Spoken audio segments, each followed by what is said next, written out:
First and foremost, we're going to start by giving all praise, honor, and glory to Yahweh, Ba'ashem Yahweh Shai, Ba'ashem Akagodash. We want to give double honors to the apostles and the elders of Great Millstone, and salutations to you brothers and you few sisters out there that believe.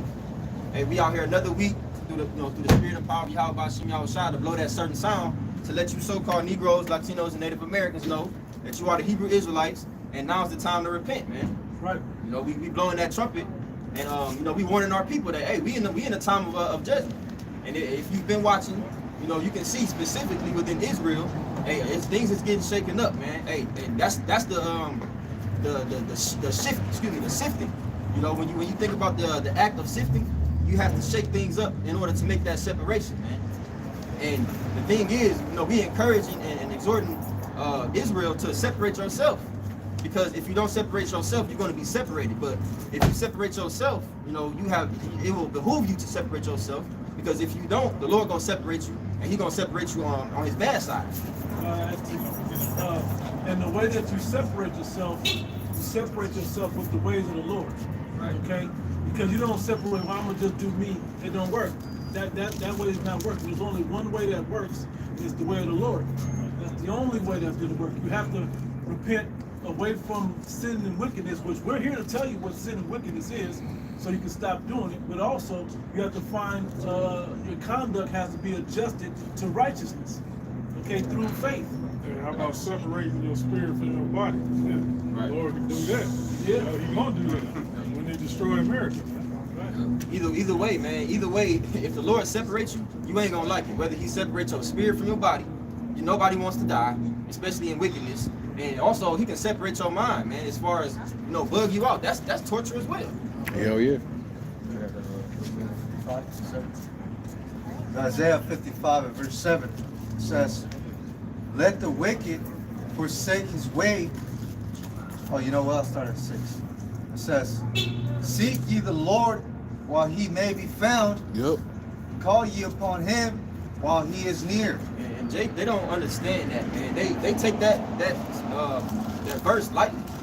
Again, we in the time of judgment. We're in the time of the Lord turning His back on a lot of Israelites, man. Right now we have a grace period, but this grace period is not going to last forever. Okay, keep going. It says, "Let the wicked forsake his way, and the unrighteous man his thoughts, and let him return to the Lord, and He will have mercy upon him, and to our power, Yahweh Ba'ashem Yahweh Shai, for He will abundantly pardon." Yeah, He will abundantly pardon. But that, like the brother was saying, that's the way to separate yourself. Because the majority of the world, they all in the same mind. So you got to separate yourself from the mindset that the majority of the world is in. You know, coming back to Yahweh Ba'ashem Yahweh Shai, all these other guys, all these idols and all of that, we're not talking about that. This is the way you separate yourself. Yep.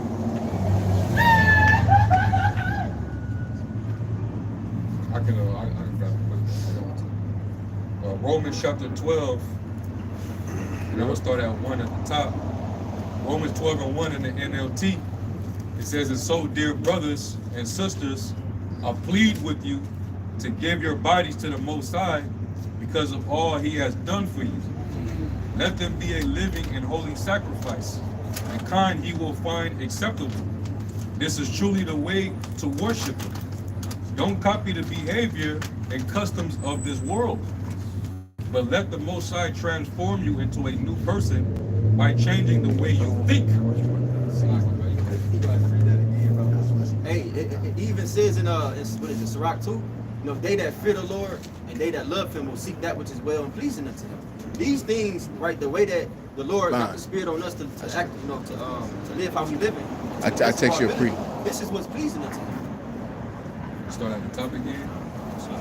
Romans 12 and 1, it says, "And so, dear brothers and sisters, I plead with you to give your bodies to the Most High because of all He has done for you." He said, give your bodies to the Most High. This is the least we can do. At the end of the day, we in debt, man, and the Lord ain't asking much from us at all. What we do throughout the week, hey, everything else can be put on the back burner. We can make time for the Lord, man. Yeah. You got it. Let them be a living and holy sacrifice, Yep. the kind He will find acceptable.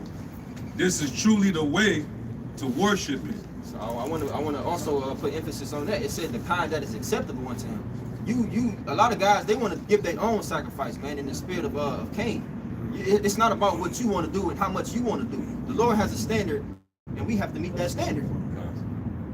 Just like the Lord put He gave the procedures to the priests on what to sacrifice. Yep. The types of sacrifice. He wants specific smells. Yeah. Specific amounts. He go into the measurements, and the Lord is very particular with how He wants His sacrifices. Yeah. And it is even like if the priests, if they sacrifice or burn a strange smelling incense that was off, the Most High wouldn't take kind of that. He'll off with you. Yep. To land back off of that, when you go back into reading the laws of Leviticus, hey, how those certain sacrifices were offered unto the Lord, hey, even as the brother was saying, as specific as the Lord was, hey, if the blood of a certain sacrifice can only be spilled on a particular side of the altar, man.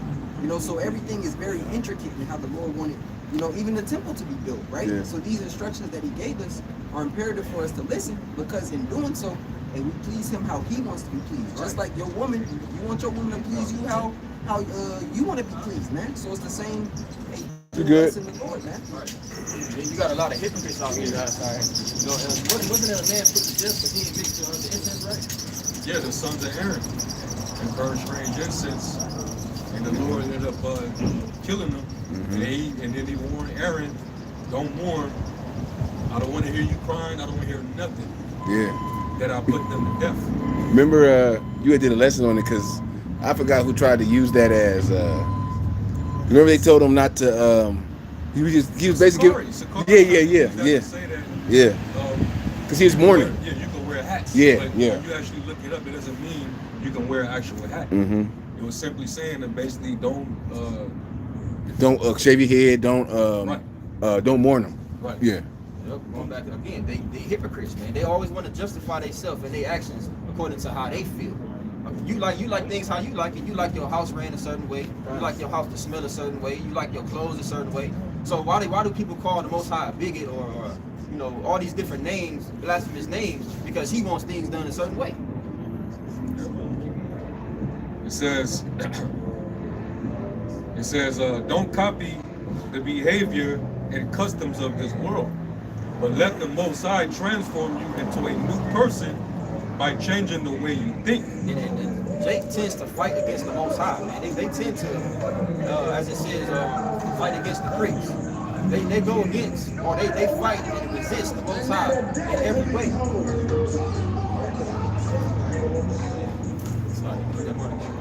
It says, don't copy the behavior and customs of this world, but let the Most High transform you into a new person by changing the way you think.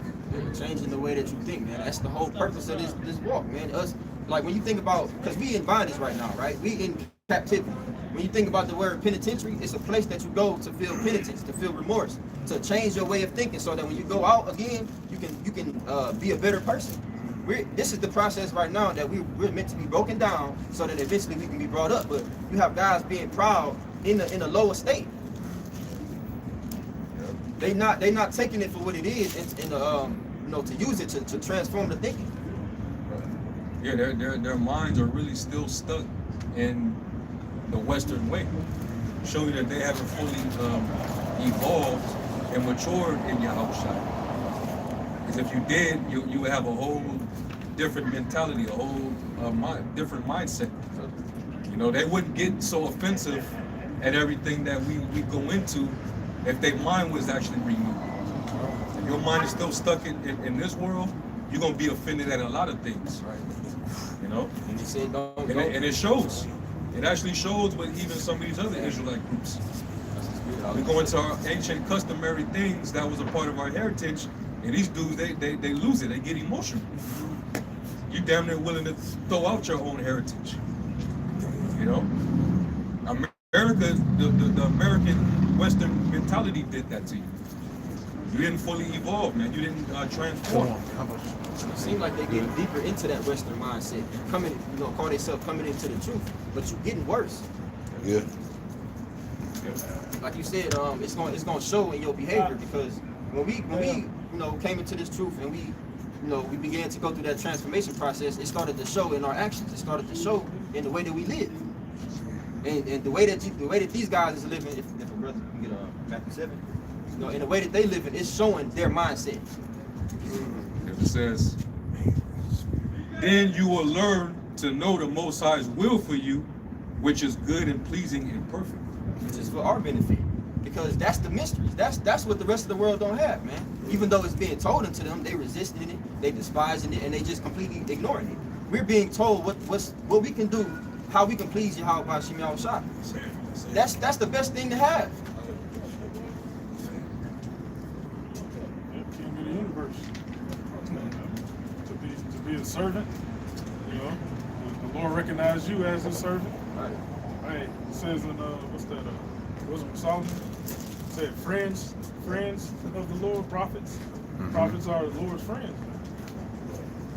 That's a heavy title. Hey, if I may, it's like, when you're somebody's friend, man, you got an obligation to be the right kind of way. It's no different if we took the analogy to as a servant or a worker. Somebody hires you. You have a standard to uphold. I need you to perform this job. I need you to have conduct this way. You can't be getting calls from HR about you and shit. You gotta, certain things that you gotta do. You can't be, what's it called? Sexual harassment. You can't be doing shit like that. Cussing and doing all extra shit. I mean, I'm just using that worldly way that you gotta clean yourself up. Well, this is no different. Yeah. Now you get to be yourself, but you gotta be yourself in a righteous manner. So that comes with a responsibility when you're a friend as well as a servant of the Lord. I want to add to your point real quick, Salakia. A friend is both ways. Exactly. So by Yahushua being our friend, he's giving us the earnest of the Spirit. Beautiful. And in return, what are we doing? We're serving him by feeding his sheep. Him giving us it, now you got it right back. When he give you this information through the Spirit, he's expecting you to use it for the benefit of the ministry and for the benefit of yourself. I got that scripture I quoted. Wisdom of Solomon 7:27. And being but one, she can do all these things. She can do all things. And remaineth in herself, she maketh all things new. In all ages entering into holy souls, she maketh them friends of Yahweh and prophets. And that's the way to get close to the Lord, man. Because like the precepts the brother just read, don't follow the ways of the world, because if you follow in the ways of the world, you can't possibly please the Lord. You can't possibly be considered a friend, because with a friend, you can't. We're not talking about the definition of a friend that people know today. Oh, you know me from around the way, or we went to school together, or we see each other every now and then, so you my friend. No, we're talking about this type of friend is a level of intimacy. There's a level of respect and honor that's upheld between this friendship. It's a relationship and a reciprocal relationship. Yeah. We need him as a friend more than he need us. One thing about friends, friends gravitate because they have something in common. They have certain characteristics about themselves that make them come together. Like somebody is completely opposite to you, y'all don't share anything in common, and y'all don't have you don't have the same codes of ethics and moral principles. You're not going to come together. That's not going to be natural. Example, Tower Mountain. There it is. It's like if I'm walking into a restaurant with you and you just come in there, you put your foot up on the table, you got your elbows all on the table, you're like, hey, wait, come here. You acting like an asshole. I'm not gonna have no dealings with you, because it's a certain way I carry myself. And us being together, we represent each other. And that saying, you are the company you keep. What's the other one? Birds of a feather flock together. That's another one. There's one more. The other one I'm thinking. What is it? You are you on the ground? It basically that's what it is. So you are. There's another way to say it. You are who you keep company with? But it's all of those. But it's a certain way that it was said that I'm thinking. But that's exactly right. Your teachers and your coach and your parents will tell you, when they see a group of you, they see all of y'all. They don't see you as, oh, he's the good one out of the bunch. No, they see the bunch. And it's also true, one bad apple can spoil a bunch. We know that, little level left the home. We know that guy can, one off spirit can mess up a whole group of things. Real quick, 1 Corinthians 15 and 33 in the NIV, it says, don't be misled. Bad company corrupts good character. So yeah, man, that's why it's so important to separate yourself. You know, like it also says, you know, if sinners entice thee, consent thou not. And they don't have to literally come to you and say, hey, you want to do this?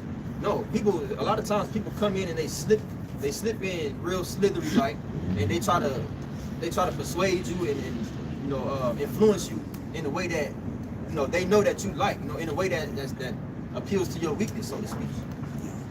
I got an analogy also. The guy was over here kind of mumbling and saying something under his breath down there, right? Fuck you up, shut the fuck up, you. That ain't supposed to change what we say or how we conduct ourselves. Man, you shut the fuck up. We ain't gotta jump on every little, we ain't gotta react to everything we see. We don't have to. Well, all we really supposed to do is sit here and tell the people what the Lord says about the stuff that's going on in the world. That's all we're actually here to do. And just wait patiently and by that patient waiting, not reacting to every little thing. If a nigga came around the corner right now, he walking up, he's swollen, he just buff, he got a knife in his hand. We ain't gonna be like, what the fuck you doing with that? We just gonna do what we doing, mind our own business. You come over here, then it changes to a different situation. But before that, we don't even gotta entice them to be like, oh, we got one. Let's go see who's the taker in this wickedness that I'm sent around here to test it. Right. It's a quote. You can't control what people do, but you can control how you react to it. I got one. 2 Corinthians 6 and 14 in the Amplified Bible. Do not be unequally bound together with unbelievers. Do not make mismatched alliances with them, inconsistent with your faith. For what partnership can righteousness have with lawlessness? Or what fellowship can light have with darkness? What harmony can there be between a Mashiach and Belial or Satan? Or what does a believer have in common with an unbeliever? And that's for these guys that's moving in their own way, and they making all these partnerships with these people of the world, and they thinking by doing that they're going to somehow upgrade the ministry. Right. Like we didn't think of it already. Yeah. People in it already ain't thought of it. Apostles could have been here. They didn't go to this scripture. They didn't break this down. If I bring this into it, you know, this piece of myself that I grew up, I'm the missing link. You're not the missing link. You're just another brick in the building. You have more? Yeah, there's more. It says, verse 16, it says, what agreement is there between the temple of the Most High and idols? For we are the temple of the living God, just as God said, I will dwell among them and walk among them, and I will be their God, and they shall be my people. So come out from among unbelievers and be separate, says the Lord.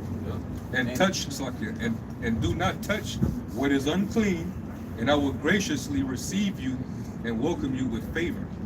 There it is. It said to separate yourself, man. If we be the temple of the Most High, you shouldn't have no desire to be fellowshipping with, you know, the temple of any other false god and idol, man. Because if you're trying to, you know, walk with somebody like it says even in Amos, you know, can two men walk together except they be agreed? If you're trying to, you know, have a relationship with these people that don't believe what you believe, it's either forced, you're trying to force it, or you really have that same mentality on the low. It's that paper fiat, you know, note, that money that, you know, joins them together. You know, the fame and notoriety, you know, that joins these niggas, you know, together. You know, they got separate belief systems, but that money bringing niggas together, man. But it also money, also the love of money, you know, also brings, you know, murder, thieving, you know, all types of confusion. whatever these niggas get, you know, those wicked niggas get, man. Hey, real prophets told them, you know, don't be trying to yoke yourselves with unbelievers, man. Yep. You know, but you niggas ain't got the right spirit anyway. You know, because the Lord is only dealing with his elect. And we at Great Millstone, starting apostles on down, we believe that we're the hopeful elect. And we understand that you know, they are necessary. Those men that's out there misleading, misguiding the sheep, they necessary. Because at the end of the day, those the listeners, a lot of them, the Lord don't want them. The Lord don't want them to come into the faith because they're not of the sheep. So by them being deceived and being enticed by those things that's being taught, or the way that they conducting themselves, you know, whether it be that, you know, the rap image, or the militant image, or whatever, Gang image. they gonna cleave to that because that's what they what's the word I'm looking for? That's what they Spirit gravitates to. you know, for lack of a better word.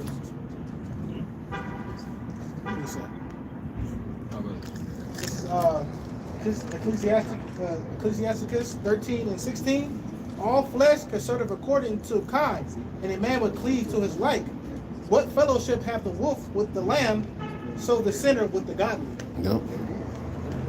Reiterate the same thing what the brother just read. It's no point, man.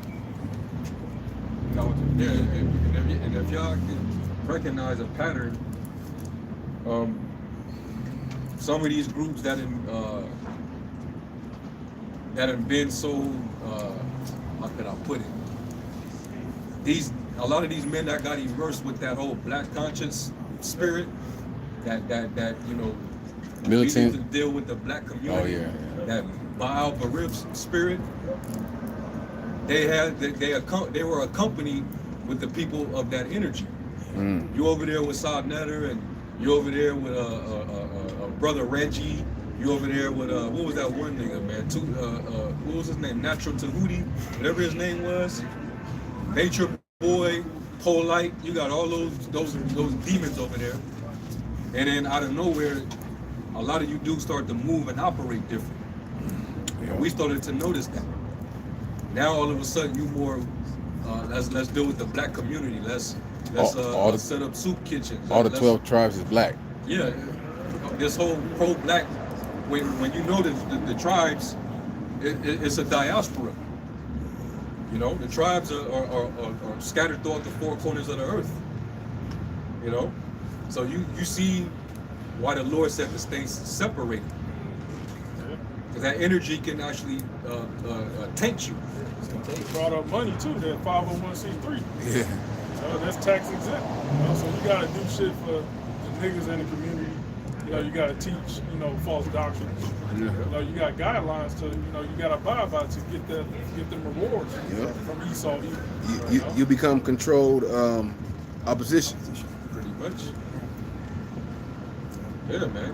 And all that sexual deviancy over there, because they worship the idols that the ancient Hamites was worshiping, and they was doing all type of abominable, detestable acts to commemorate them. Yeah. Yep. So that energy is flowing over there through them, and then now y'all dudes interacting with these guys, you know, That whole people. having feasts with them, debates, y'all doing all, having relationships. Award shows. Nigga rappers performing at your Passover. Yeah.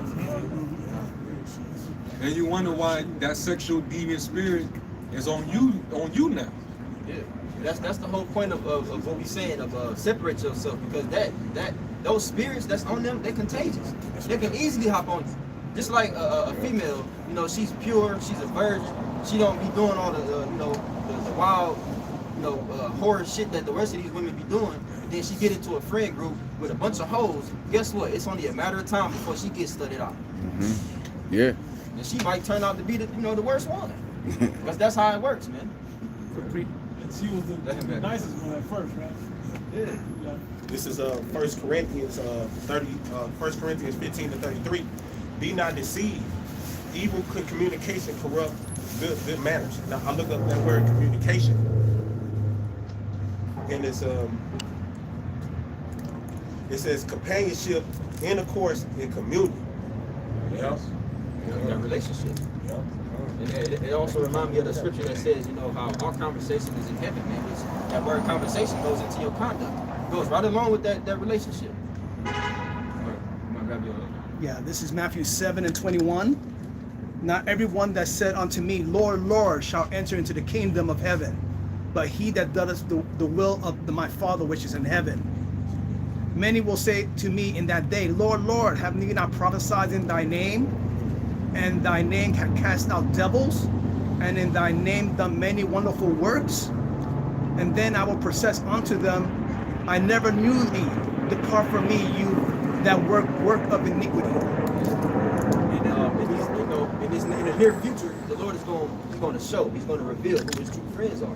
You know, you're not going to be able to just say, oh yeah, this my boy. You know, just like you got somebody that you went to school with. Oh yes, that's my boy. But you know, you around somebody and they talking bad and slandering your so-called friend, and you don't defend them. You know, they speaking evil of them, and you don't jump to their defense. The same with us, man. The Lord is going to reveal who his true friends are, because you're gonna know by how they act. Yeah, he even separated his own family and chose his friends, which is his brothers. Yeah. He said, whosoever shall do the will of my Father, the same as my brother, my sister, and my mother. Okay. And the Lord drew a separation right there. He said that's going to happen within your families too. I'm going to set a man at variance with one another. You know, so it's even going to be a division and separation even in your own household. Yeah. So how much more in this ministry, man? You know? Because they're not real friends. They don't have the same conduct. And I laugh because you look at it, you're like, man, we ain't family. We don't have the same father. You have your father, the devil. Mm-hmm. We're our father, Abba Yahweh. You know, you gotta remember that. That don't mean you treat your natural parents like shit. And they say the blood is thicker than water, but it's like the blood of the covenant. Blood of the covenant is thicker than water. Is how that statement really goes. The spirit is stronger than blood, though. You have more, or that was it? That was it. I'm done. Because that's something I said. It's John 15 and verse 14. It says, ye are my friends if ye do whatsoever I command you. Nah, start at 12, bro. Sorry. Yeah. It's our 12. John 15 and 12. This is my commandment, that ye love one another as I have loved you. Greater love hath no man than this, that a man lay down his life for his friends. How do you do that? Making your body a living sacrifice out here. Because we're not danger. We're the danger of the elements, danger of the people.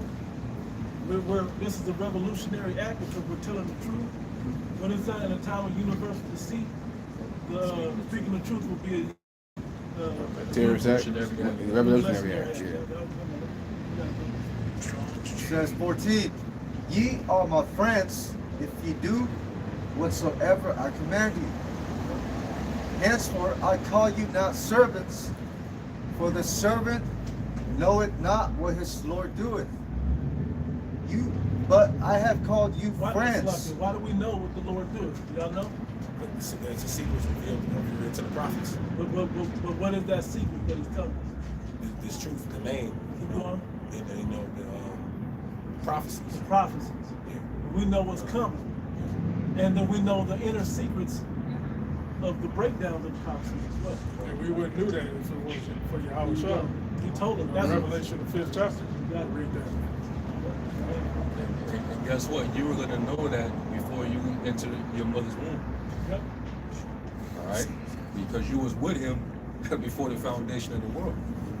So all those spirits that were there first, those select choice spirits, those first fruits, they were going to be the ones that was going to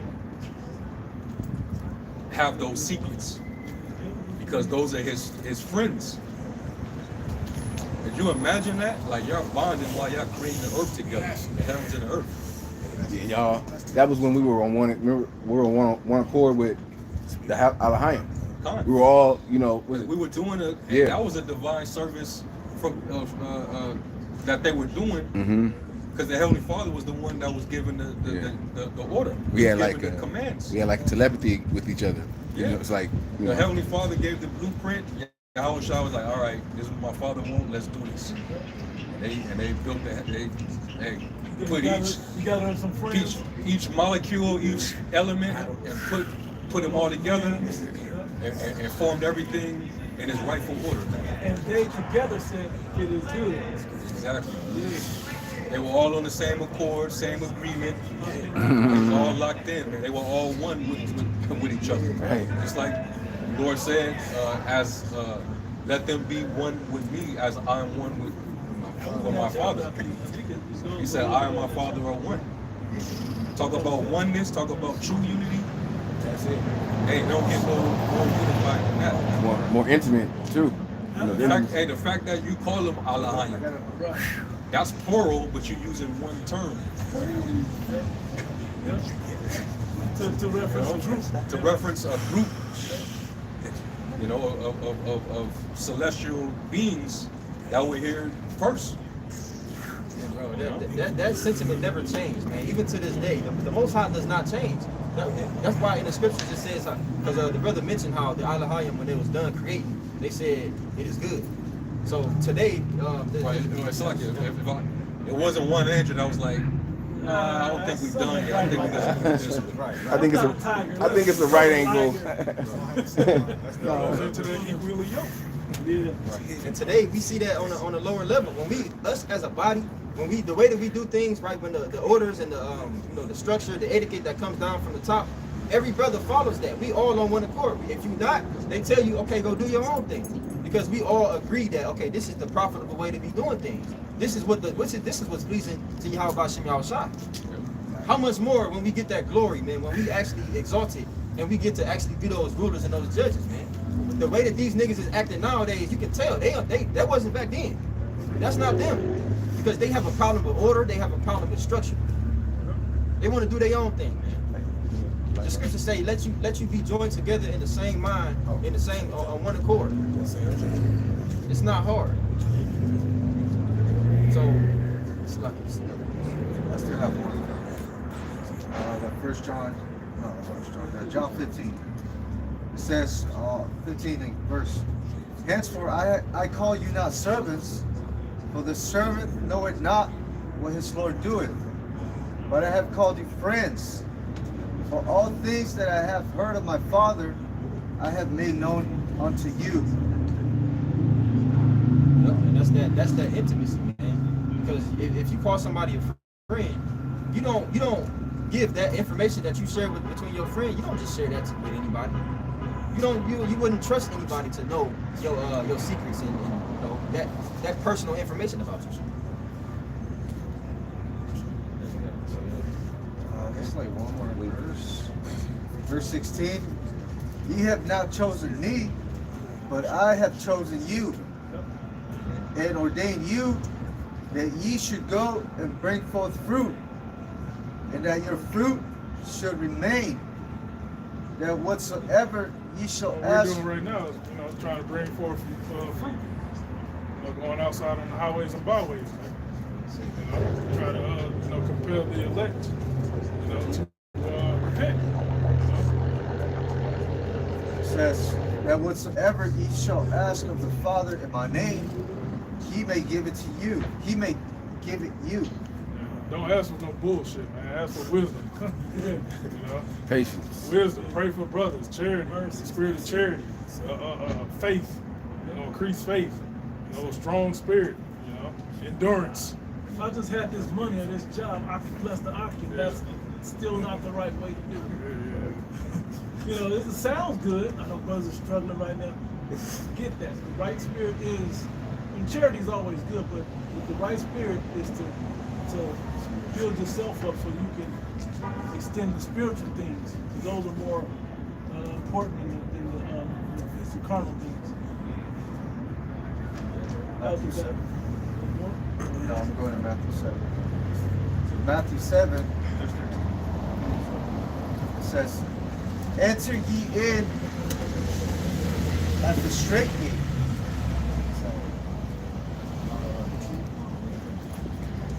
You read that. You down, bro.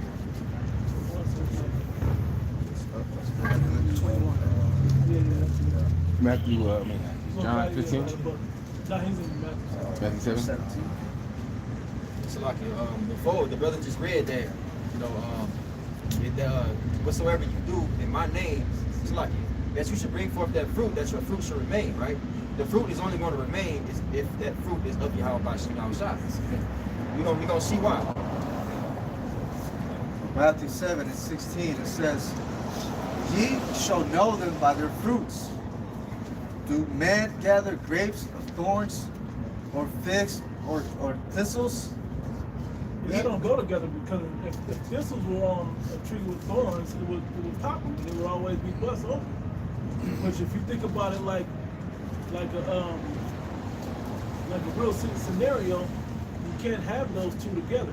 How you gonna gather those when they work like that? That's why that tree doesn't have thorns. Thorns don't have seeds. And just to clarify, for those who may not know, that fruit represents the works and the deeds. It says, "Even so, every good tree bringeth forth good fruit, Yeah, we represent the trees, man. People. Right. but a corrupt tree bringeth forth evil fruit." A good tree cannot bring forth evil fruit, neither can a corrupt tree bring forth good fruit.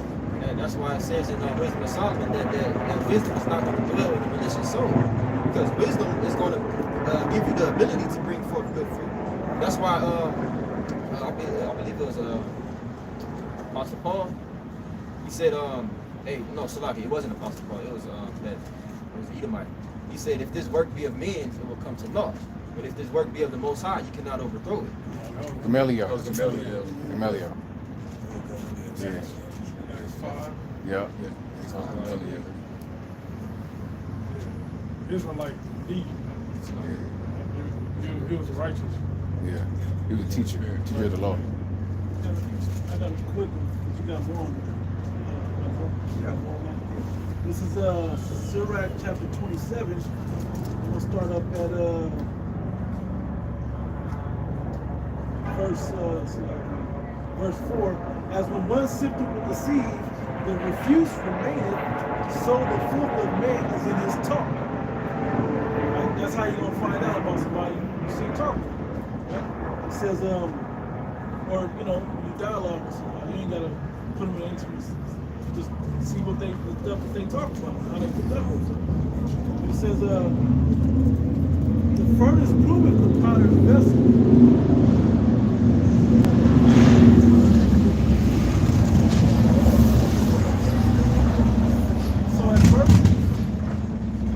So at first he's gonna show you what somebody really made of. From all that matters.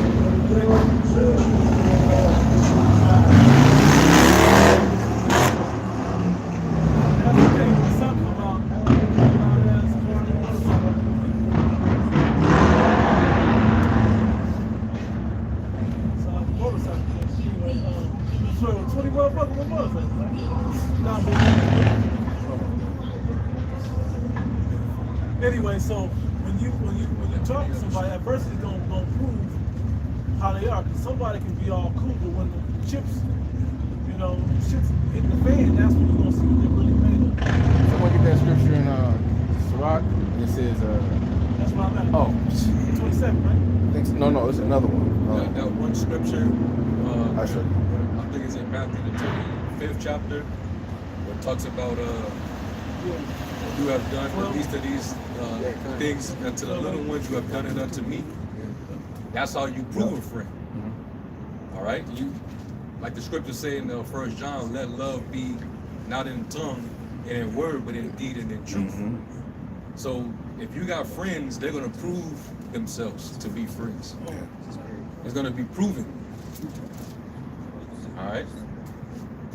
I'm gonna have him read this real quick, but then I'll make a point and I'll go right back. Ecclesiasticus 12:8.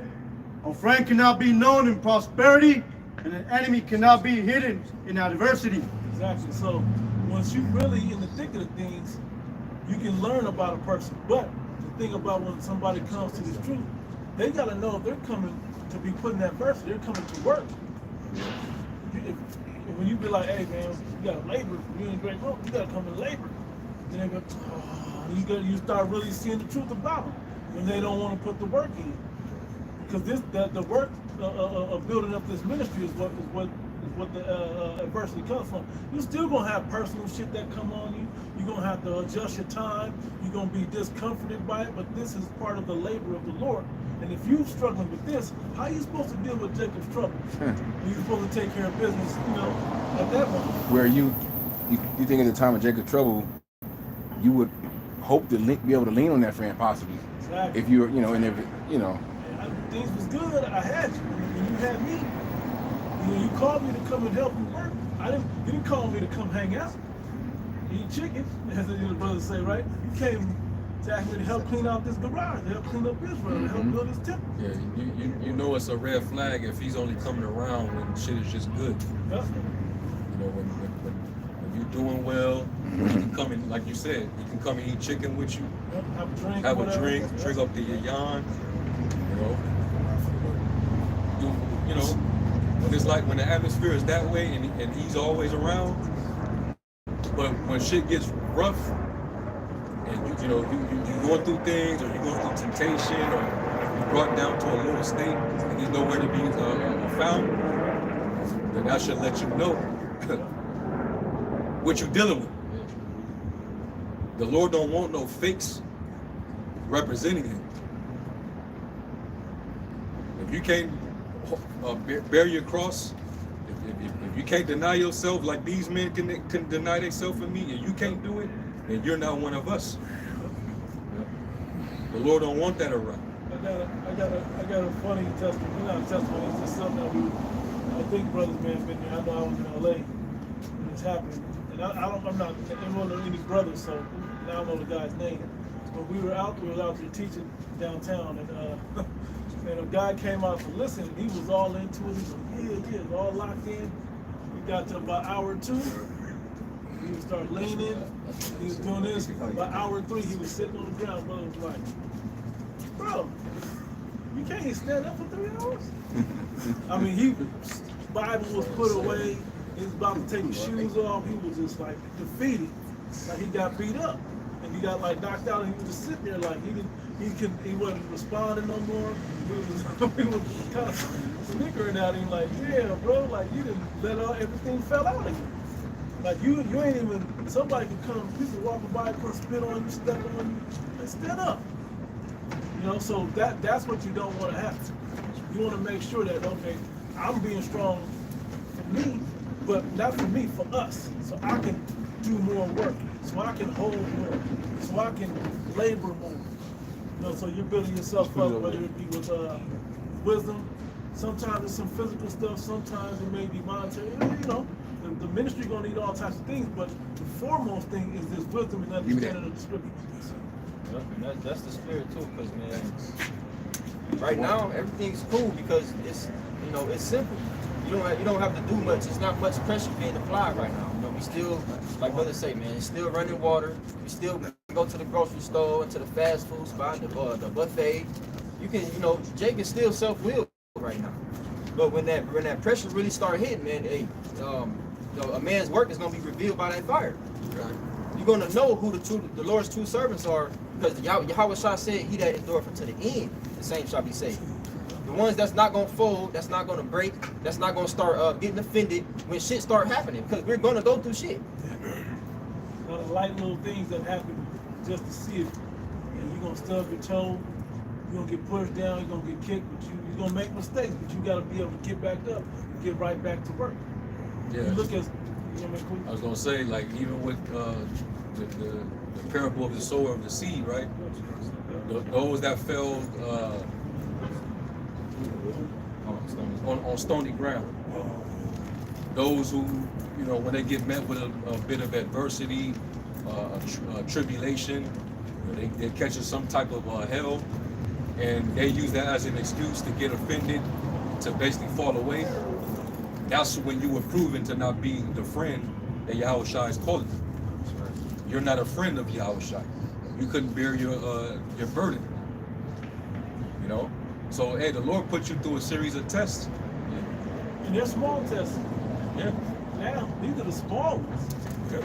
It's little quizzes, if you will, just to see what you're gonna do, how you're gonna react, how you're gonna deal with it. And it don't mean you ace every test. Sometimes you fail the test, but do you ready to get back up, learn, and then take the test again? That's a part of the test too, though. Right, exactly. The Lord may know, okay, he about to fail this test. Yep. I know making sure he he is, gonna right. fail. Yeah. But okay, how you gonna act after it? Yep. Because the thing is, man, hey, it's one of two things, man. If you a friend of the Lord, if you actually a believer, you're gonna seek the Lord much more when you start getting afflicted, when you start going through shit.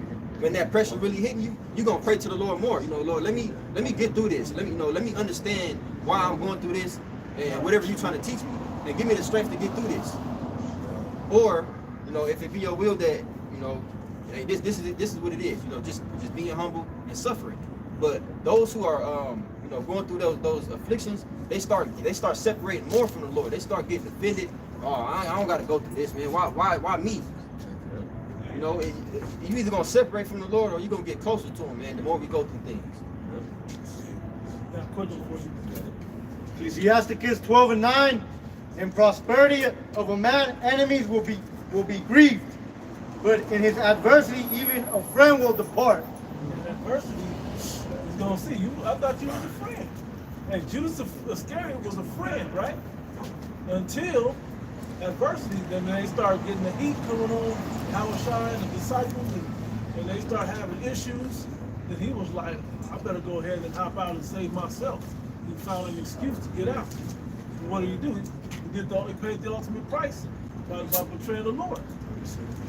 Yeah, and that's why it's not about how you start, it's about how you finish, man. And I've been heavy on that lately, you know, meditating on that. It's not about how you start, it's about how you finish.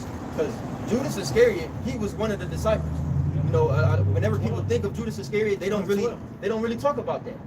Everybody knows him for what he did. He betrayed Yahushua, but he still was a disciple of the Lord. But he's remembered for that. Everything that we do right now is going to be accounted for, but at the end, that's what we're going to be remembered for. If we endure in what we're doing now, that's what we will be remembered for. This guy is laboring in his work right now. That's going to fold at the last second. When that MOTB is implemented and troops is at the door and you can't go to the grocery store, you can't work. When your little baby crying, they're going to fold. That's what they're going to be remembered for not trusting in the Lord. As soon as they lose a little bit of comfort that they had or secured here in Babylon, that's when a lot of dudes, their whole spirit is just going to shift. You know, the scriptures say, if you faint in the day of adversity, your strength is small. And it's going to show that a lot of dudes was pump faking. Yep. They thought they was built like that, and then when true adversity came, they showed their true self. Tuck their tail, man. You know, see when this whole ordeal goes, that's why like when you read 2nd Ezra 16, and it runs you through all the different phases of the tribulation, where you're gonna have the growing pains, the travail, the plagues.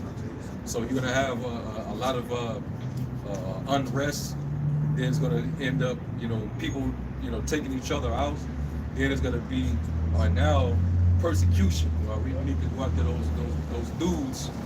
All right, who turn our cities upside down, preaching that cult thing, right?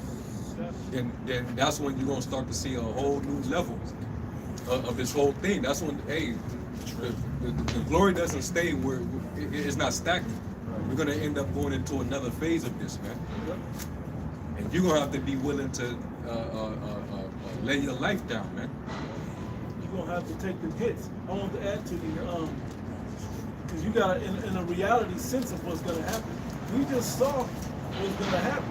People that didn't take the jab, they were getting outed by the people that took the jab. So how much more the MOTB, but whatever, and how much more us against the whole image of the beast and everybody else that we're speaking 24. against with our message, with our Father's message, right? And that's why it says, "Then shall be known who am I chosen."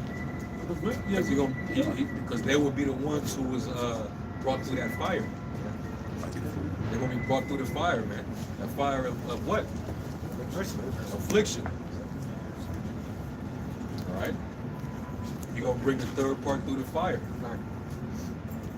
Yeah, a lot of men are going, you know, they're gonna show a female spirit in these last days, man. Just like, you know, Lot's wife, she looked back. You know, Job's wife was encouraging him to curse the Most High and die. A lot of men have that spirit too, man. It only takes the right amount of adversity and affliction to bring it out of them. Yeah, especially when you're totally invested into this world, your mind is going to be on those things. You know, like what was that scripture where it says, "Set your affections on the things above and not on the things of the world."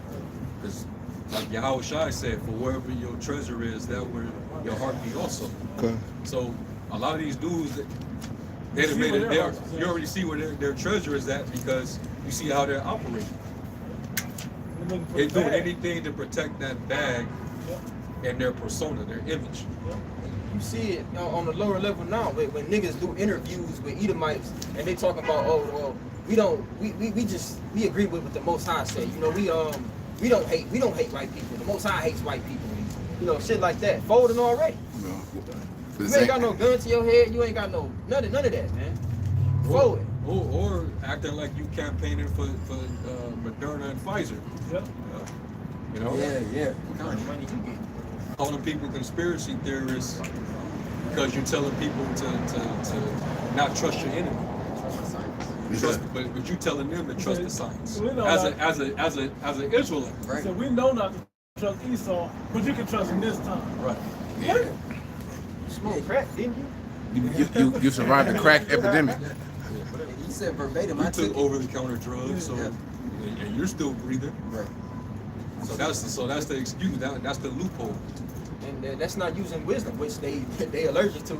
But wisdom will tell you, okay, we got inoculated when we was kids, but we had mercy from Yahweh Shai.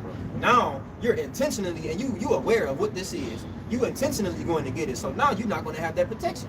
Right. Now tell me, do a true friend operate like that? A true friend will have your best interests. He's not going to give you ill advice like that.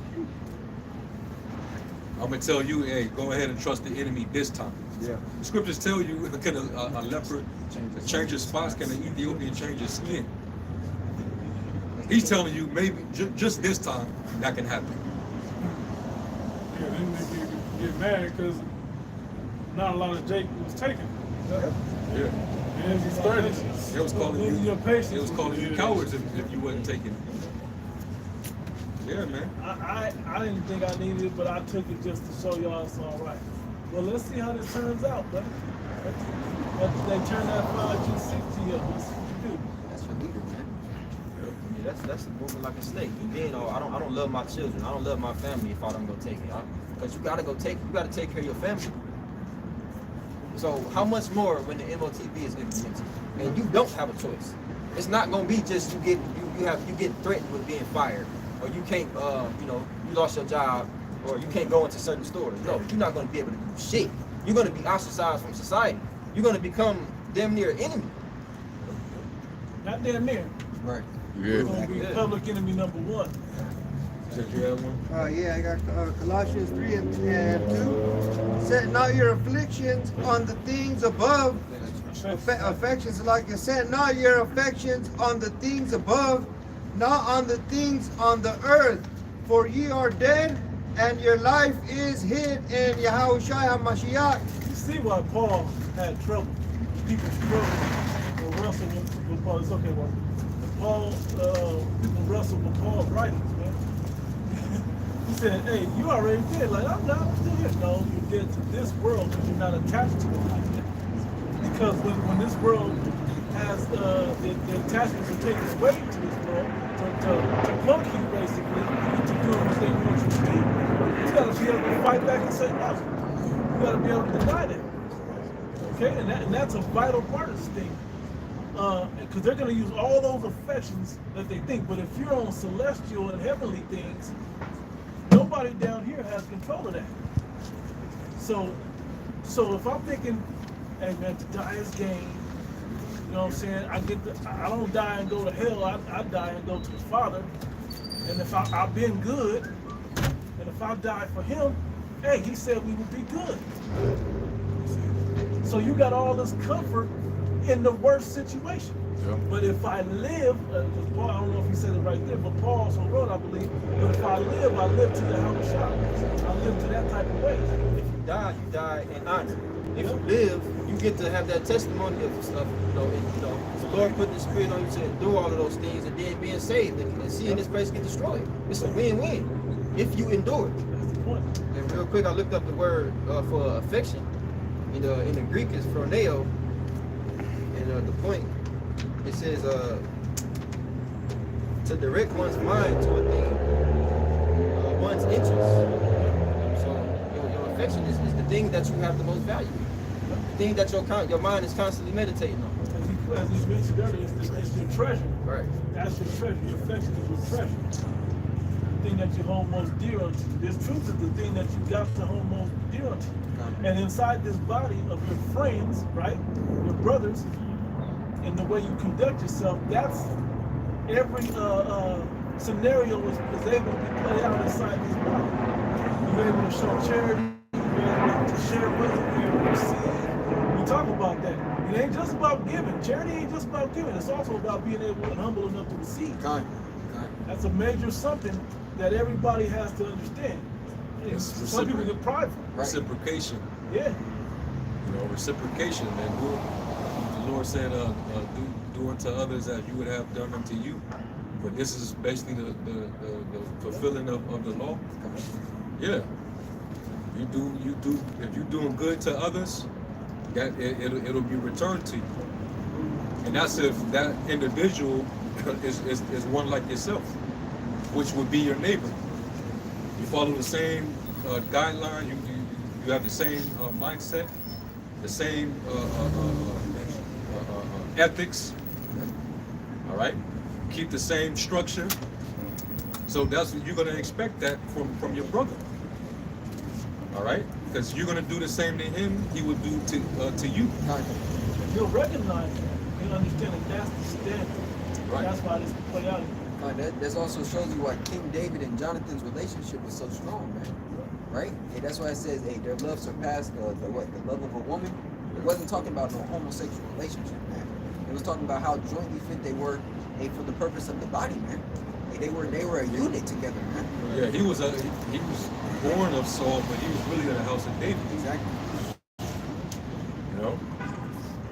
It's not just about what you will do for each other, but what you won't do to each other. That man, he risked his life. Yeah. You know, in favor of David. But there was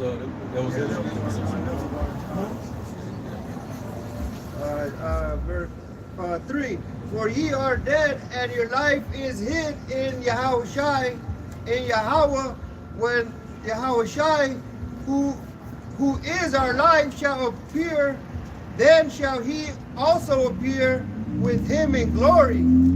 Mortify you therefore your members which are upon the earth, fornication, uncleanness, inordinate affection, evil, concupiscence, and covetousness, which is idolatry.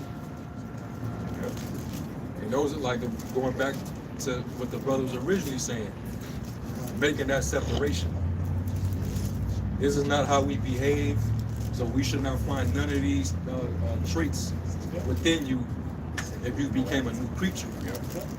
You finding out that a lot of these dudes, they really weren't new creatures. Nope. They just put masks on themselves and crept in unawares. Yeah. All right. They already came in with evil intentions. They didn't come with a sincere, pure heart. And usually the Spirit will reveal it. It shows. You know, it shows. And especially during a time of adversity, that's when it's gonna really show, man. A lot of these dudes, they really want to be comfortable. They don't want to see Babylon go. That's why they don't like to talk about Jacob's trouble. That's why they'll mock you and call you a faith-based Israelite. Yeah. You know, yeah. They Or got. a fear-monger.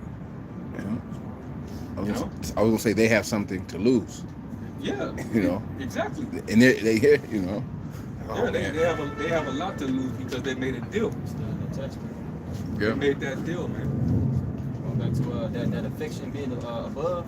That's why a man will fix his mouth to say, "Oh, we can possibly be here another 1,000 years," because your mind is not on the kingdom.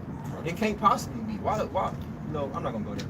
So he would love if it did, if he could just win. What? When he said that, he was not thinking some dirt was about to come out. You're right. That's crazy when that led to, Yeah. you know what I'm saying? Like, Dirt hey, coming out, right? yeah, man. The Lord has a way of Somebody maybe humbling share you. your Amazon cart. I got some Sirach 12:1, verse 2 also. It says, when thou wilt do good, know to whom thou does it. So then, so shalt thou be thanked for thy benefits. Do good to the godly man, and thou shalt find a recompense, if not from him, yet from the Most High. Yeah. Think of, like, especially if your works that contributed to a brother turning his life around and repenting and coming to the Lord. The Lord said the angels in heaven rejoice over one sinner that repents. Yeah. So how much more of a recompense will you get from the Lord for that? Especially if you continue. Yeah. You don't let that get to your head. Like the scripture say say, 15 the more greater they are, the Look more at my humble friend. thyself. Come on, man. This is real charity work right here, man. I gotta put this analogy, I guess. Right? Well, it's not an analogy, but even though we know the Father is who wakes people up, you want to be a vessel that He can use for that. So you gotta make yourself. He wasn't without resting in malicious soul. Basically, I can't think of how it goes, but it's basically talking about meat for the master's use. Basically, you got to be righteous to be meat for the master's use, equal, You gotta be worthy to receive the spirit that He's given you, so you can be a vessel unto the next man. You don't get that glory, but you get like a little honorable mention that you're able to, that is able to happen through you. Because if He's not able to do it, you know, okay, that's another strike on you. Now let me go on to this man and let him come through this other man, because he's gonna come in regardless. I gave you a chance to get it to go through you, but now he's gonna come in regardless. But hey, you got another offense on you, and I never knew you. Matter of fact, I never knew you. But no, it ain't about you. It's about the bigger picture. It's about what I'm doing for you. I got a land back precept that you just brought up. Part 9 and 41, NLT. If anyone gives you even a cup of water because you belong to the Messiah, I tell you the truth, that person will surely be rewarded. And that's important to know, because you got to know who's who. That's why the discernment of choosing your teachers and the doctrine that you follow, you could have made great choices. Some of you people, if you're on this page, you probably made a good choice, you know, coming to Great Millstone, but if you don't go click on another page right after this is over, you better really figure it out ASAP, because you see what's happening to these other guys. And you see how deep we go into these scriptures to make sure that you're completely edified unto all good works. And when Apostle Ramlov say, man, get your shit wired tight. Yeah. Much more so now, man. And to land back off of that, you know, from the perspective of those who lie, it ain't to be teachers. You know, this is a beautiful work that we're a part of, but also those who are also a part of the body is those who help the prophets, man. You able to, you know, help a brother further do the Lord's work. That's the beautiful thing too. That's gonna be written about, spoken of. You know, Get a prophet report, right? The other side. I got a little more. Verse 3. It says, It's like a form of that is like when Mary came and washed the Lord's feet. You know what I mean? And she gets honored for that. She's remembered for that work. Rahab the harlot. Rahab the harlot. She did. She got written in there. She got mentioned more than the occasion. Written in the New Testament. You had Joseph of Arimathea, Arimathea. yeah. He was like, hey, I got the land. I give my sepulcher, you know, for the Lord to you know, you have to place his body there. You know, that was an honorable thing that he did. You know? I was also thinking of Mary, the oil in the alabaster box. Yeah. You know? She anointed him. Just a little more here. Ecclesiastes 12:3, it says, there can no good come to him that is always occupied in evil, nor to him that giveth no alms. Right? It says, give to the godly man and help not a sinner. Do well unto him that is lowly, but give not unto the ungodly. Hold back thy bread and give it not unto him, lest he overmaster thee thereby. For else thou shalt receive twice as much evil for all the good thou shalt have done unto him. You know what that reminds me of? When Yahweh Shai said, give not which is holy unto the dogs, neither cast your pearl before swine. You know?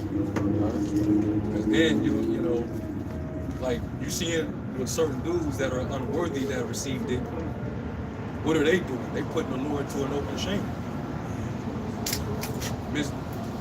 Misusing their position. You know? Basically causing offenses to the little ones. The Lord said it was better that you hang a millstone about your neck and be cast into the sea than to offend the little one. You know?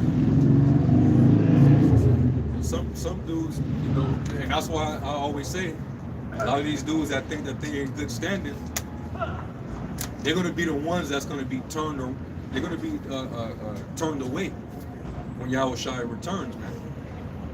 Depart from me, I never knew you. They're going to say, well, did we not cast out devils? Did we not prophesy in your name? Did we? Get away from me, I never knew you. You were in sin the whole time. You know? You wasn't sincere with the brotherhood. You wasn't charitable. You did this with your own intentions. Right. You had leaven in your doctrine. You had leaven in your doctrine. You were scattering the sheep. You was making merchandise of the ministry. I kept tabs on you the whole time. What did you think was gonna happen? I sent prophets of money to rebuke you. Yeah. Yeah, man. One more verse. Verse 6 says, for the Most High hated sinners. That cuts a Christian. They say he hates the sin, not the sinner. Just the direct cut to that. What book is that, bro? It's the 1611 KJV. You know what I'm saying? It's the Apocrypha. That'll be like, what is that? That's not canon data. But it says, for the Most High hated sinners and will repay vengeance unto the ungodly, and keepeth them against the mighty day of their punishment. Yeah, so you got to know who you're doing it for. No matter how much you help somebody, if the Lord ain't got it for them, they got to wait their punishment out, man. No matter how much you help them, so you got to, don't stop wasting your resources on the ungodly. You know, let them make. Hey, really, the truth about this thing, you got to let Jake take the first step. That's why I said those that are weak. What it say in Isaiah 28? Yeah, 28, right? It said, whom shall I teach? To know doctrine. Knowledge, and whom shall I make to know? Yeah, that got me. Grab it. Bible stuff. Yeah, just real quick. Isaiah 28. Like 9, I think it is. Isaiah 28 to 9. NLT or KJV? What's up? KJV. Isaiah 28:9. Who shall he teach knowledge, and whom shall he make to understand doctrine? Them that are weaned from the milk and drawn from the breast. They got to take the first step.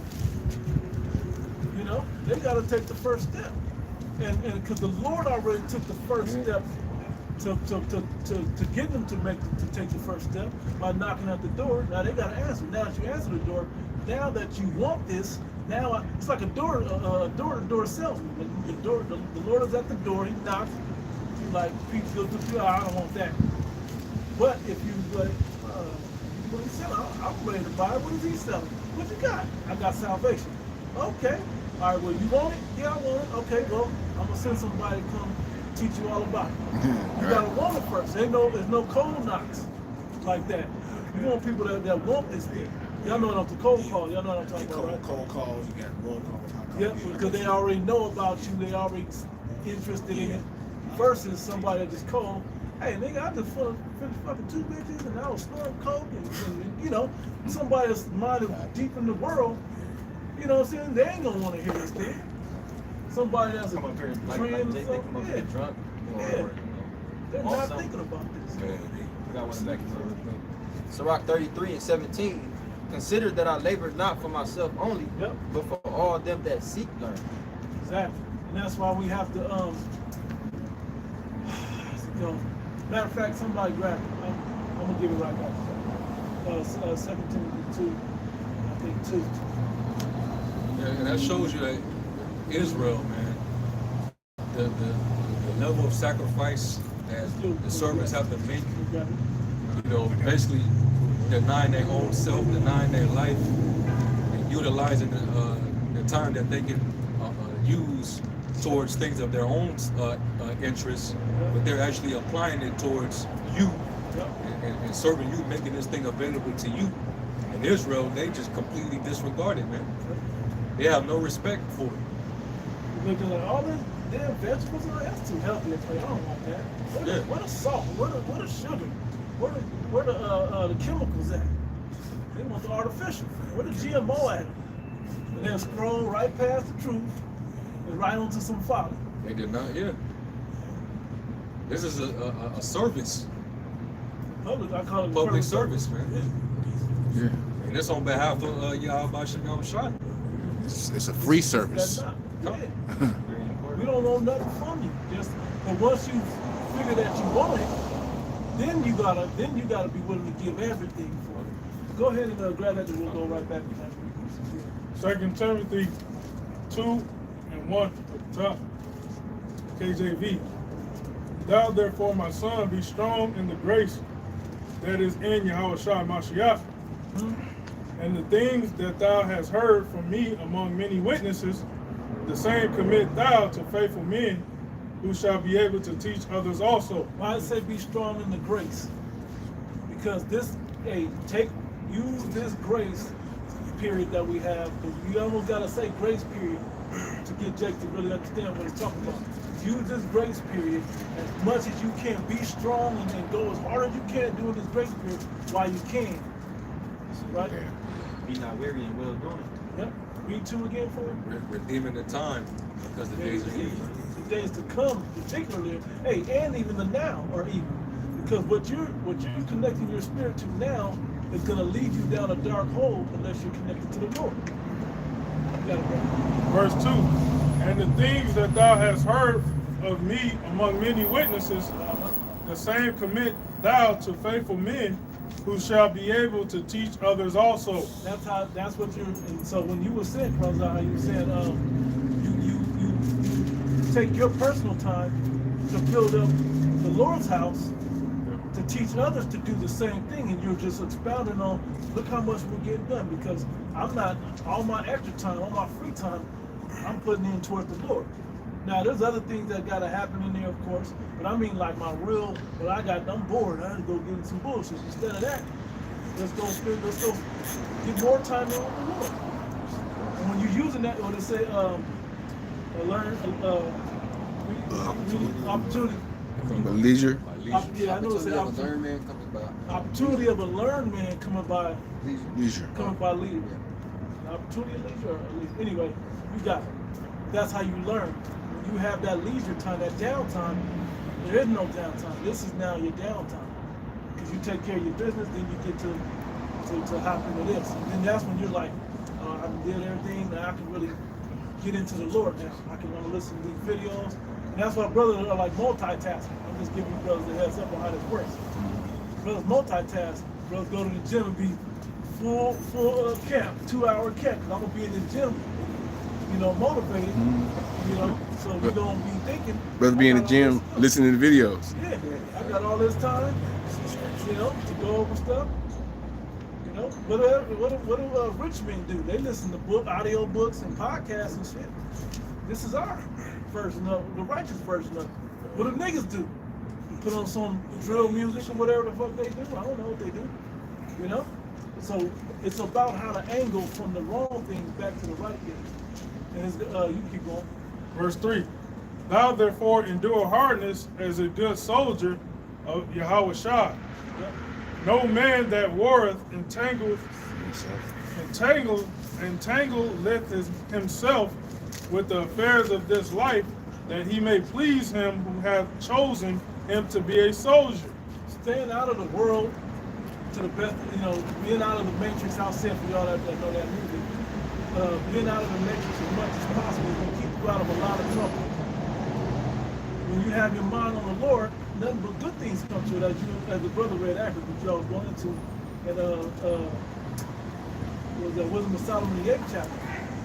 All right, that's how. Oh, you a good friend. You always show up to see what I need. I got something for you. You need more work. Hey, your boss at work.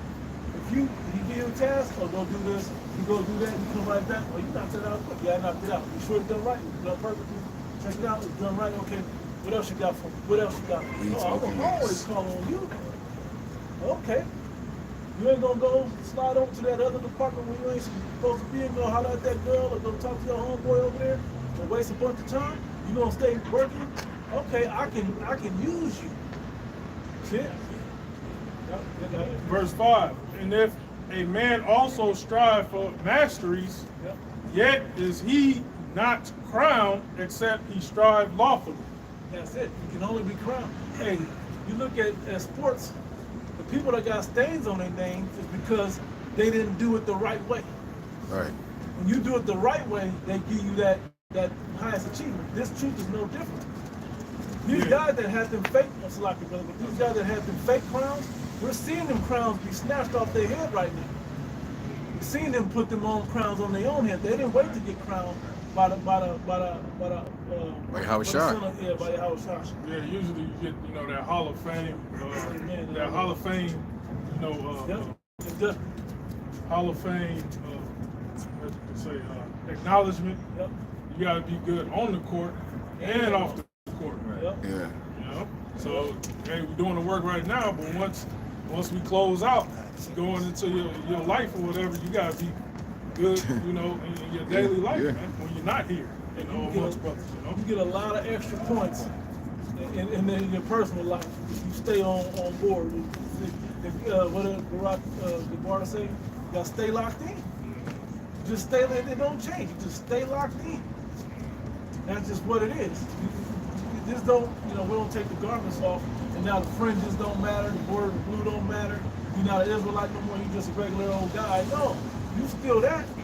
Like I always bring this up about Superman and Kill Bill. I don't know if y'all seen Kill Bill movies.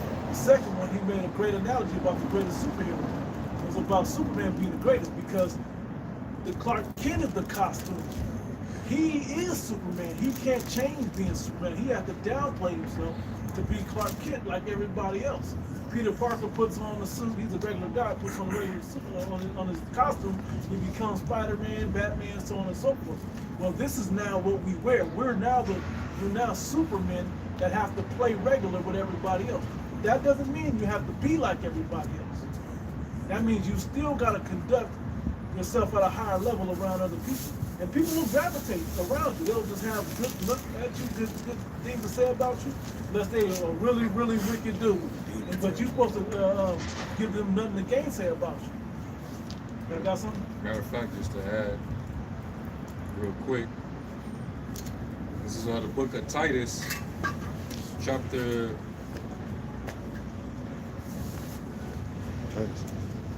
Let's start at 7. And it says, I'm going to read it in NLT.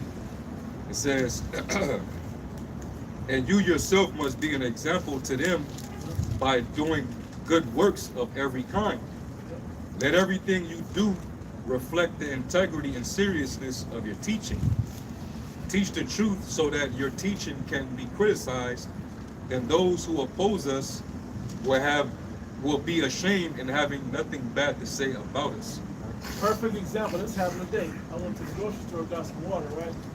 As I'm leaving out, was a homeless man. He had, I don't know if he's homeless, but he had to sign up, you know, ask. I didn't have nothing to give him, but I didn't just roll my eyes at him and then roll my window up and nothing like that. I looked him in his eye and I still nodded at him. He just calmed down like that's all right, but you know, I wish you had something. I'm like, me too. I want to hook you up.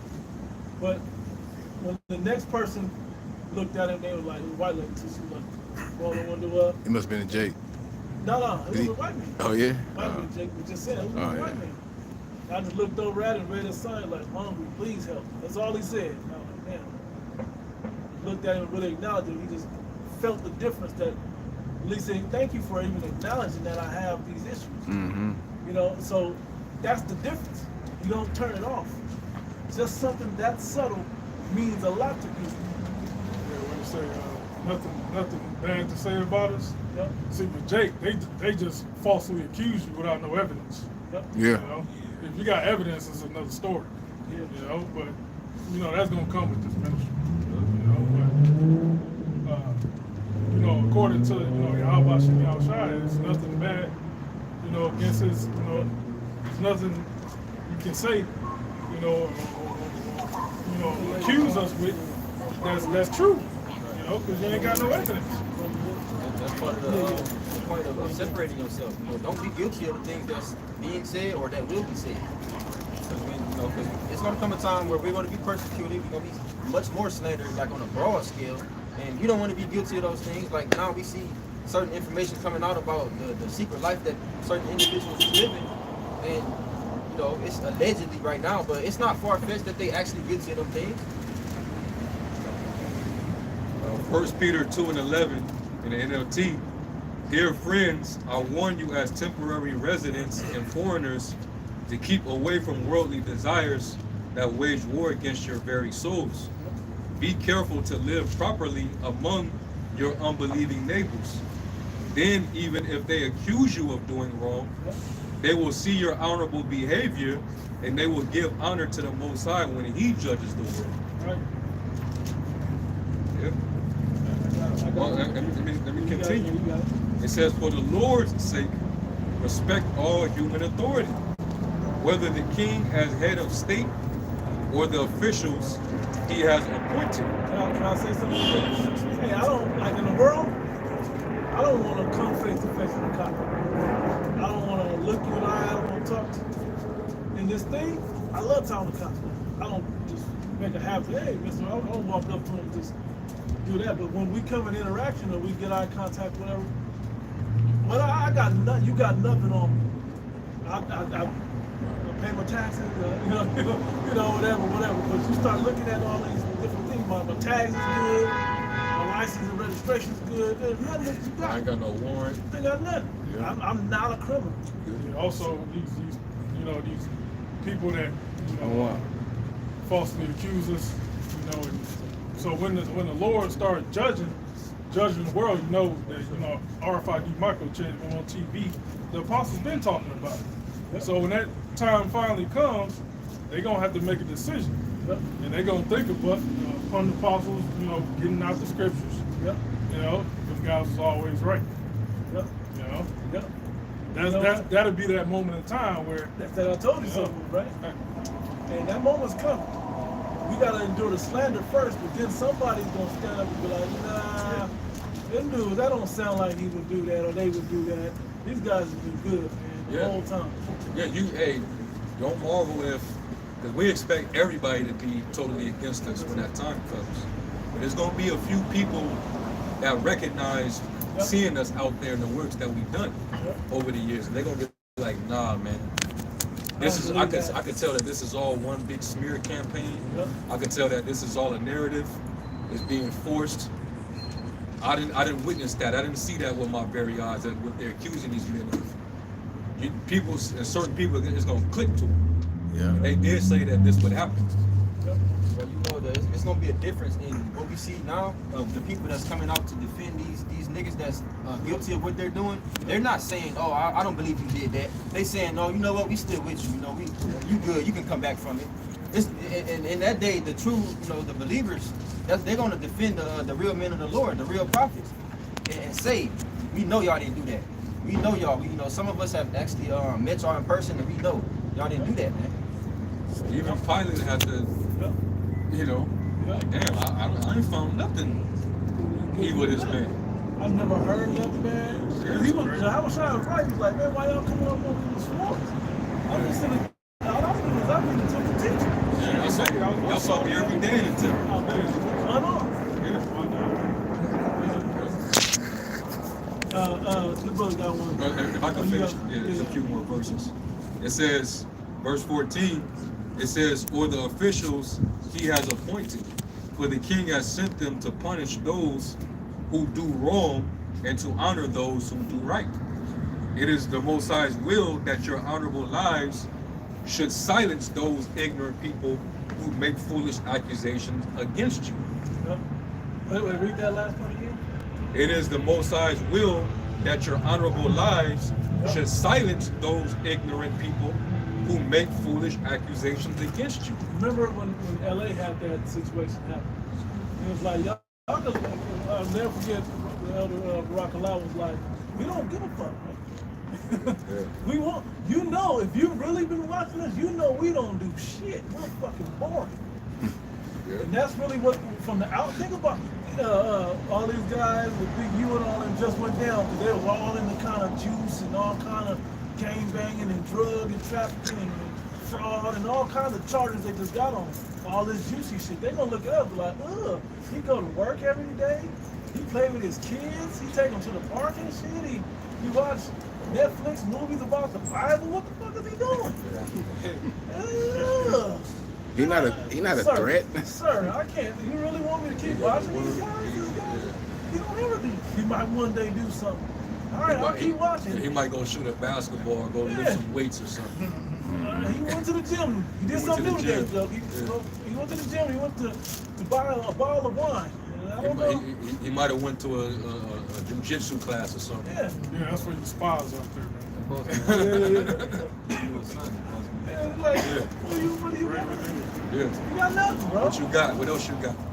You gonna keep digging like, so where's the good shit? Then you gotta make That was it. Hey, sometimes they get disappointed. Gotta be disappointed. I remember back when I was in LA. This was back when we used to they used to just come for us. Yeah. And but every time they would roll up on us, and they would like, try to look to see, what's in our possessions, what you got in your bag. When they see that all we got is books, garments and books, Bibles, Ram's horn maybe. What's this thing? Damn, not even a little nickel sack, like nothing. Y'all ain't got nothing. No papers, no paraphernalia, nothing. These dudes, they really live that life. They be really like, damn, okay. Shit. That's why, like, for a while, the police, they just keep it moving. Sometimes don't even look in our direction. They'll see us and they'll be like, let's just keep driving. This happened in LA, but it happened here when we was on the strip too. Yeah. Remember there was times there was altercation coming, there was a big altercation, the police get called. These guys are up here harassing people. Like, they've been here for 3 years. They have no issues out of it. It's not all of a sudden they're just gonna You good. We're good. These guys are not gonna, no, we know them. They're good. I remember on the strip we did the. That's like the day that I won't say the day they kicked us off the strip. So we closed camp. We did the salute, and the cop tried to say, "Was that Arabic or?"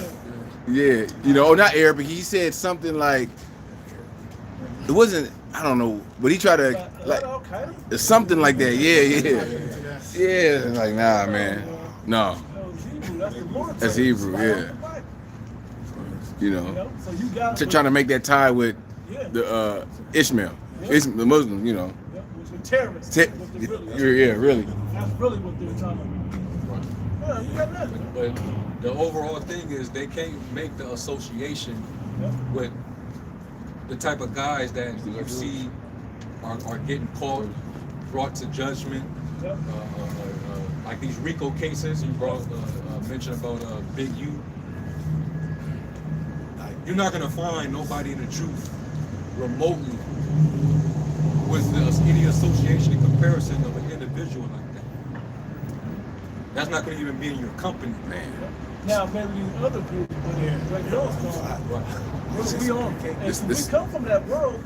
We come out. Well, yeah, because you do got. came out of the world. Yeah, but you still got certain guys who didn't really leave off from that lifestyle, like the Chief Crip.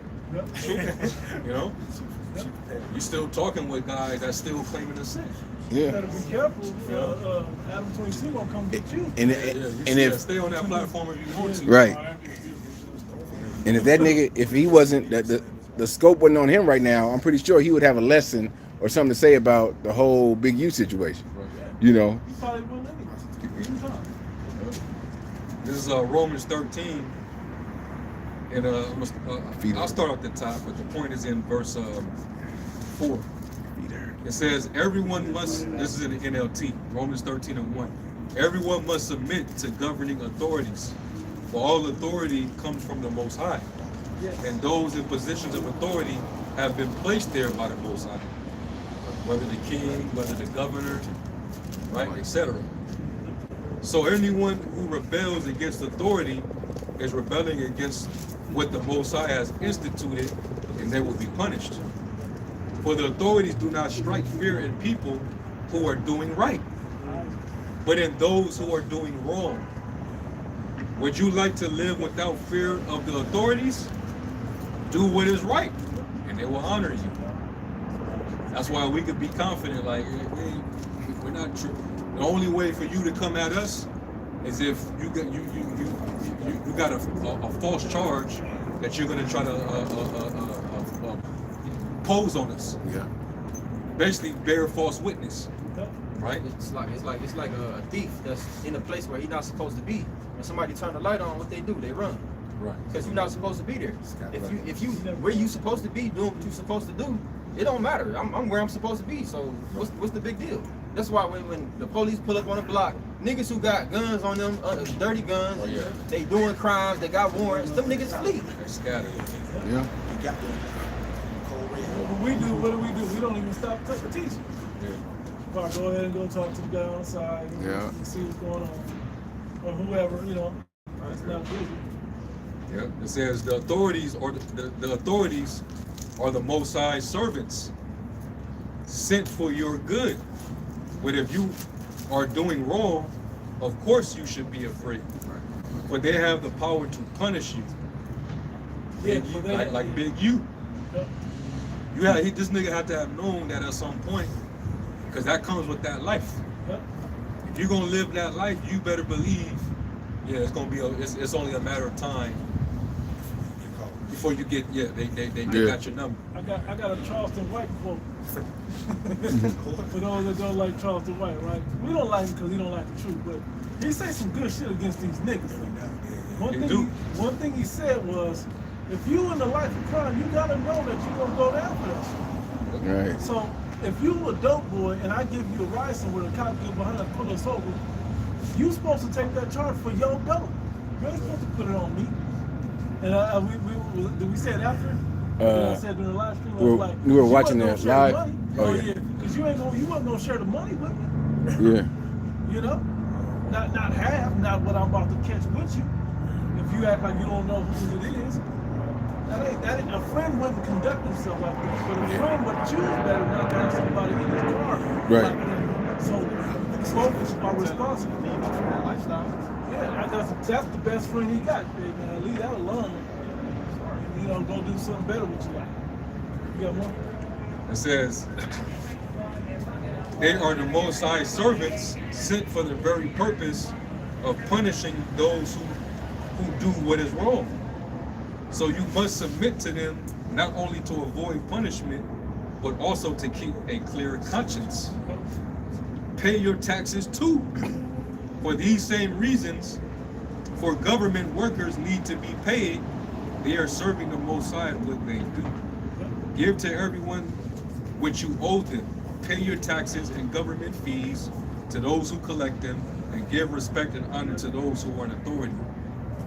And that's pretty much, basically being in order, having conduct, not being a nigga. Yeah. The zealots, they was moving on their own accord.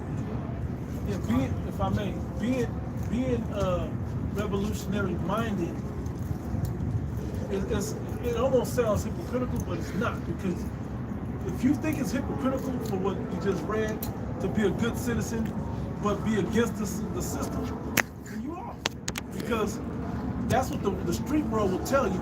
Well, I don't pay taxes. I do all these crimes and I don't pay. I do this and I do that. And I don't believe these places. That's that zealot mentality. You gotta have a mentality. No, I'm a regular citizen. I just believe something different. I believe. Plus, he pretty much emphasized that the authority that's over you is placed there by the Most High. So you have to respect that authority. Right. What would you do with all that tax money if you wasn't paying your taxes? Folly. I guarantee you it's folly. And at the same time, you have to have the spiritual discernment to know when to draw the line. Yeah. So, like when that same authority say, "All right, you gotta take that chip," that's when you take that stand and serve the Most High rather than man.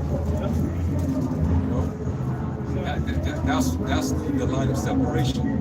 But until then, hey, submit yourself to the authorities, man. Pay your taxes, abide by the rules, get your registration, make sure you're handling business, being an upstanding citizen, so nobody can say anything about you. Because hey, who you want to say good things about you are those people in authority. You want the lawyers and the judges and the cops and who else to have, like I use the testimony from when we were on the strip. You want them to be like, nah, they're always good. They just go teach and they do their thing. Whether you believe what they want to or not, they're just freedom of speech. Go ahead and do what they want to do. They ain't out here bothering nobody. But they're waiting for us to slip up. That's why we got to be on point. Remember that time that space right to the left or to the left where we teach, they had it blocked off? Yeah. As soon as we stepped over there to do a quick lesson. The brother did like this. hey. Yeah. Yep. They waiting, so that's why you always gotta be on point. That was an analogy to you fuck up, you don't have your business in order, and you all of this ain't right. Hey, they don't come see you. They looking for shit. It's nothing better than having a clear conscience, man. And having a clear conscience don't mean you think you're perfect or that you're without flaw, but I know I'm doing my best, and I know I'm not out there doing no bullshit. This is Philippians 4:5. This is A and P. Charge. It says, "Let your gentle spirit, your graciousness, unselfishness, mercy, tolerance, and patience be known to all people." Going back to that conduct. How people see you, how you act, when you interact with people, and when they see you out in public, that's what you're gonna be known for. Yeah, man. Your charger work better. It's working. No, it's not. This is 2 Corinthians 6:3.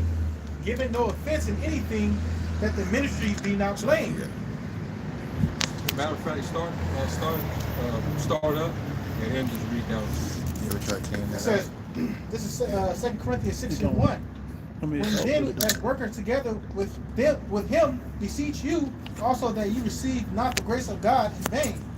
Yeah, don't receive this thing in vain. Don't come into this thing thinking that you know the overall purpose, especially if you knew and you haven't been through that experience. We entering into grace because the Lord had to die in order for us to have that grace. So understand that it's a bigger purpose than you even think it is. This is a heavenly calling, man. All right, go ahead. It says, for he saith, I have heard thee in a time accepted, in the day of salvation have I secured thee. Behold, now is the accepted time. Behold, now is the day of salvation. Yeah, you're receiving this message that's going to lead to your salvation. So consider. Right, go ahead. Giving no offense in anything, that the ministry be not blamed. Giving no offense in anything, that the ministry be not blamed. So you're walking that solid. You're pretty much demonstrating with your conduct that this is part of a higher purpose. Right.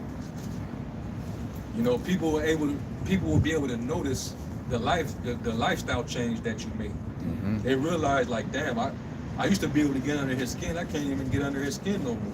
Yeah, that's a I can't even get him out of his own skin. Yeah. Hey, I'm gonna try to do everything to try to get him out of character, and he just won't. He won't break. The monkey with the snake. They don't play with us like that. They used to be just goons coming up fucking with us. We was like another attraction on the strip and on Hollywood. Right? We was like just an attraction that people just fuck with. Let's see if we can get them mad and cuss everybody out and tell us that they terrorists, show us that they terrorists. After a while, they was like, nah, man, don't, hey, why should you say to them, man? Don't, no, not, because you ain't gonna get a rise out of us. You know, you ain't gonna get nothing but condemned at the end of the day. But then we start seeing people saying shit. When they come back with lamps.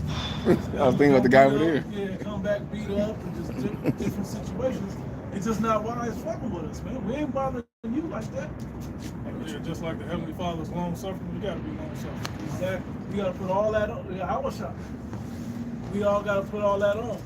The same way he got persecuted, we gotta take that. Most High delights when we're wrongfully accused.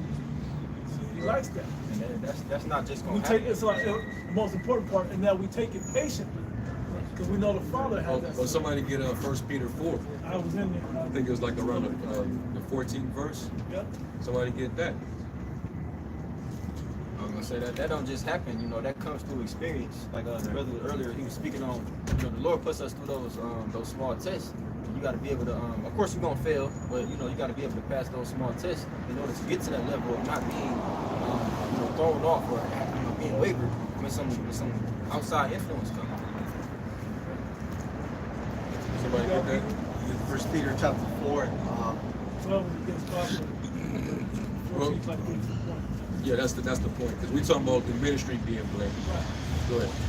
It says, verse 14. If ye be reproached for the name of Hamashiach, happy are ye. Yep. For the spirit of glory. Because you can be persecuted and being falsely accused and still be blameless. You know? You still, you know, conducted yourself after the manner of holiness, but people that don't that stand for things that are contrary, not liking you, not liking anything about you, they're gonna want to find some type of dirt they can dig or whatever the case may be, or they might try to themselves try to get you out of character and out of the spirit. Because remember, like it says in Peter, the devil as a roaring lion seeking whom he may devour. So that's why you got to be sober and vigilant. He's looking for ways to get you off your pivot. He's looking for a kink in the armor. Exactly. You know, and he'll try to figure out a way to get you to do something that will cause blame on the ministry. And there's men that can cause breaches.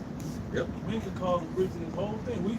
These other guys, if we wasn't, that's why you gotta follow Yahweh Shai, right? Because through the apostles, they gave us the understanding of how to deal, and how to call out, and how to see, and how to separate yourselves from evil men. Because all them other groups are becoming those types of groups that are showing that this thing is compromised. But we're gonna be the ones that you're gonna be like, no, I think they just wasn't right. They were false. Them guys, there's no compromise. There's no weakness. There's no crack in them. There's no breach in their armor. No way you can get in because they're wholeheartedly on it. And there's no receipts on them, you know, doing ungodly, you know, things. You know, you ain't gonna find no receipts on them, right? Yeah. Go ahead. Back in 1 Peter chapter 4. I had to go to 13. Verse 13 it says, but rejoice inasmuch as ye are partakers of Mashiach's sufferings, that when his glory shall be revealed, ye may be glad also with exceeding joy. Taking a load. Ye be reproached for the name of Mashiach, happy are ye, for the spirit of glory and of Yahweh rested upon you. On their part he is evil spoken of, but on your part he is glorified. Yeah. But let none of you suffer as a murderer, or as a thief, or as an evildoer, or as a busybody. And this is where the blame can come in. Yep. If you guilty of any of these things, you out here, this is what you're doing, but yet you out there perpetrating, like, you know, you're a true honorable servant, you're gonna cause blame. Now the adversary can say whatever they want about you now. Yeah. Now they can say, we ain't gotta believe anything coming out of you and your entire organization. Because this is how you're moving. This is how one of your members is moving. Yeah. You know? That's how your leaders move. Right. Now is your association alone, you know, it'll tarnish you and what you represent. So you don't want to be buffeted for these things, and you happen to be guilty. You know. Read that again. That's where that come from. If ye reproach for the name of Mashiach, happy are ye, for the spirit of glory and of Yahweh rested upon you. On their part, he is evil spoken of, but on your part, he is glorified. By your conduct, by your patience, by your righteous livers. But let none of you suffer as a murderer, or as a thief, or as an evildoer, or as a busybody in other men's matters. Yeah, you because you can get caught up.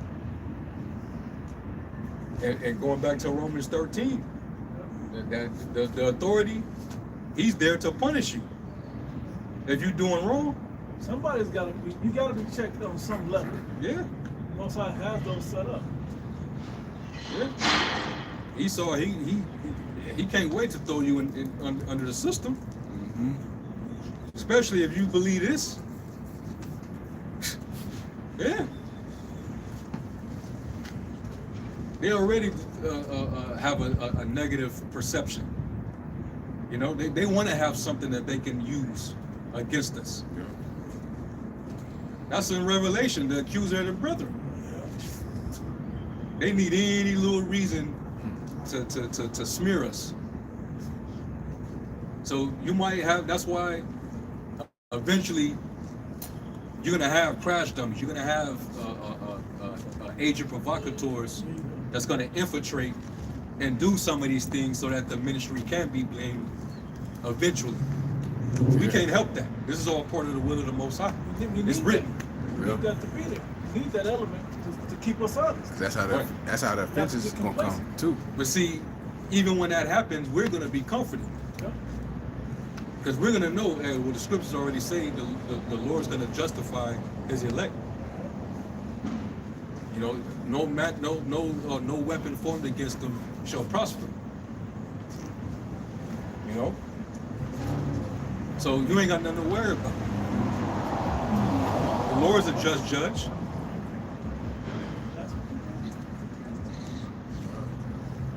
But not every Israelite will be able to say that. You know? If Sakari was moving like how they was moving back in 2,000 years ago, this will fall on them.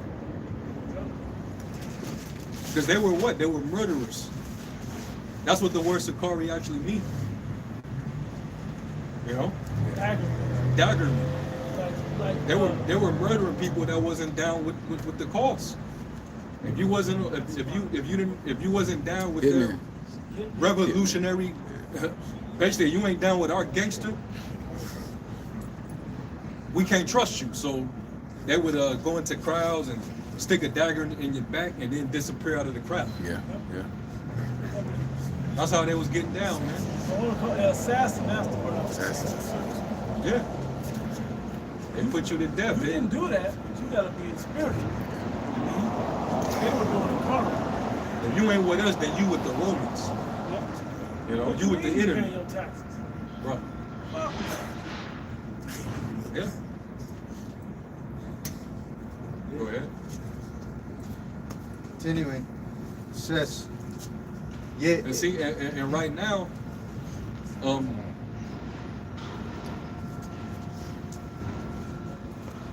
ISUPK is getting blamed right now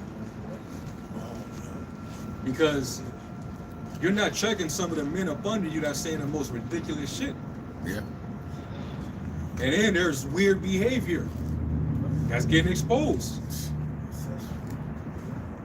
So that right there, that's not you suffering for righteousness' sake. You being buffeted for your own faults.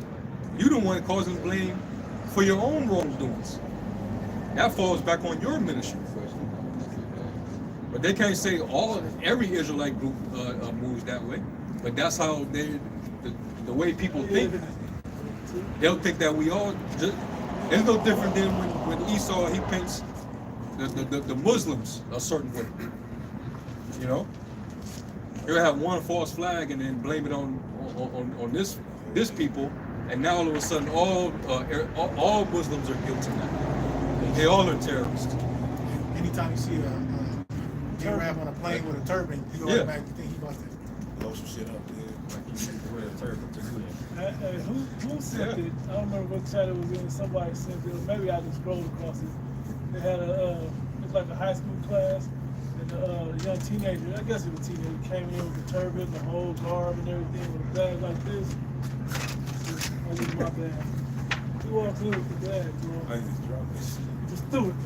And everybody took off. Everybody ran. And but that just lets you know how people think. It's a stigma.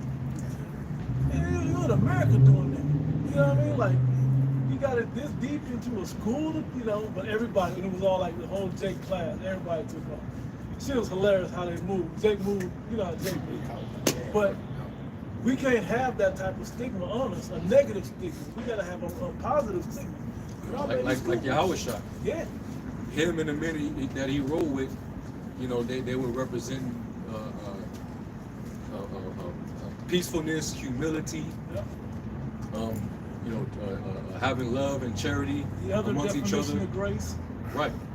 He even told them, don't take their approach. Be wise as serpents and harmless as doves.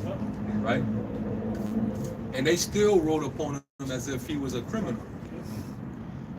When they rode up on him with the stabs and the swords, he was like, "Damn, y'all rolled up on me like I'm like as if I'm a revolutionary, a rebel or something." You know, y'all rolled up on me like as if I was Barabbas. Yeah. And they saw him in his peaceful approach.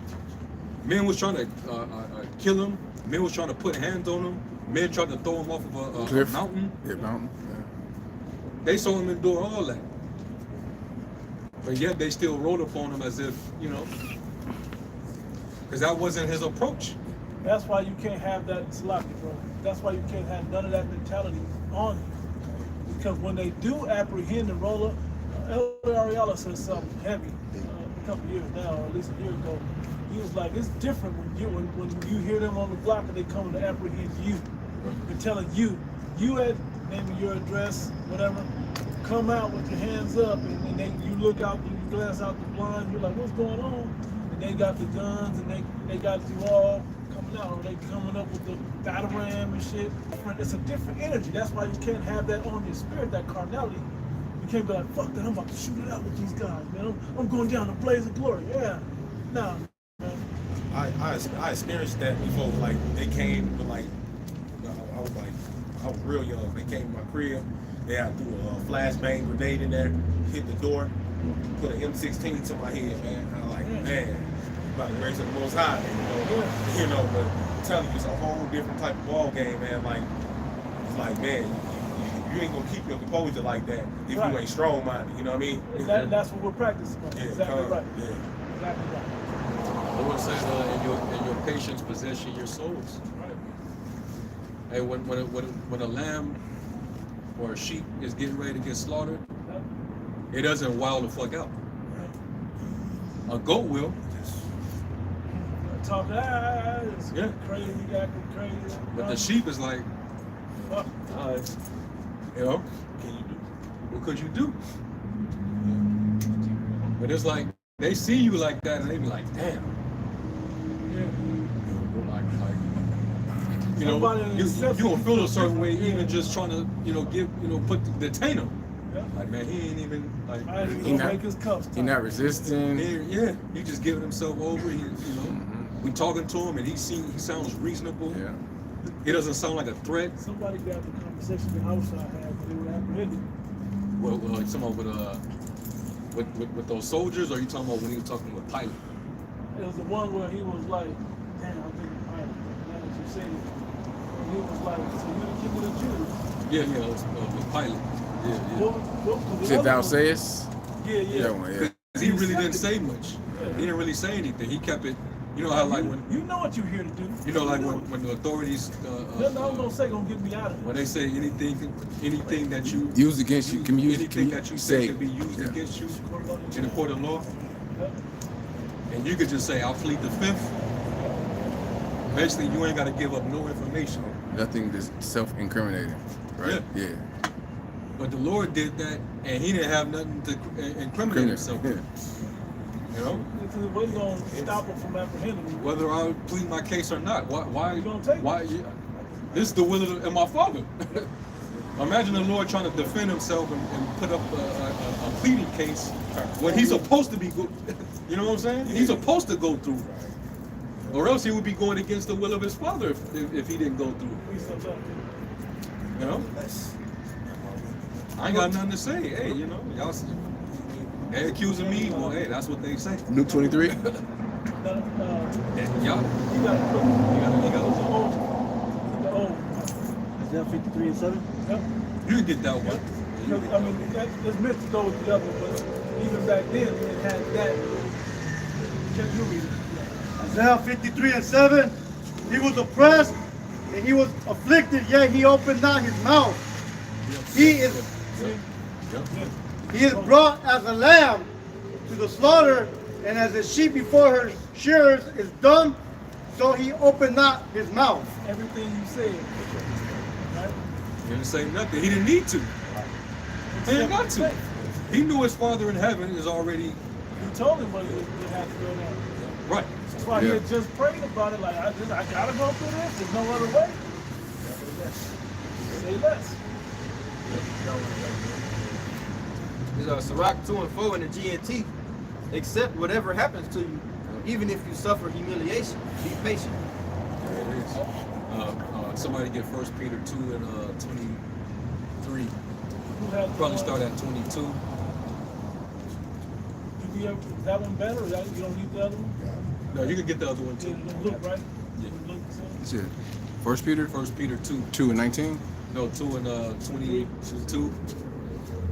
Okay. Probably start there. I got it. Start 21. I'll start. Yeah, start at 21. I got it. 1 Peter 2, chapter 2, and verse 21 says, "For even hereunto were ye called, because the Mashiach also suffered for us, leaving us an example that ye should follow his steps. Yep. Who did not sin, neither was guile found in his mouth. Who when he was reviled not again. When he suffered, he threatened not." He suffered, he threatened not. He let all them niggas come up with their little fake ass cases. All right, falsely accusing them. He didn't say anything. That's the purpose. He didn't send no curses up. He ain't smacked the. Usually when Jay get in that, like, sometimes you can't avoid, like, it's your nature. All these things that they was doing to the Lord, the average person would want to get cornered. Or at least try to defend themselves. Smack the teeth out of nigga mouth. You'd want to do that, but the Lord had to submit himself. He had to stay patient. They be wanting to get cornered when they get the keys. Let them. Yeah, are you snitching? All right, I got you. Jay want to get you back for snitching. When he did the crime, Yahweh Shai didn't do a thing, man. He just did his father's will. He was obedient unto death. Go ahead, huh? Says, for who when he was reviled not again when he suffered. He threatened not, Yep. but committed himself to him that judgeth righteously, who his own self bear our sins in his body on the tree. Now, if you can, go into the, read it in the NLT. See what it say.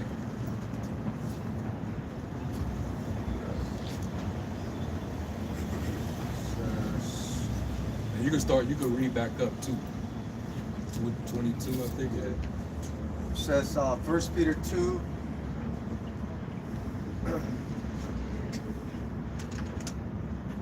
The NLT, verse 22. Verse 22, it says, he never sinned, nor ever deceived anyone.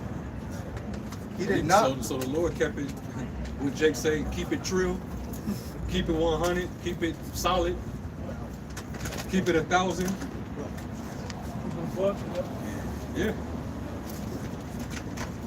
That was, hey, showing you what? That going back to our conduct. That's part of the conduct.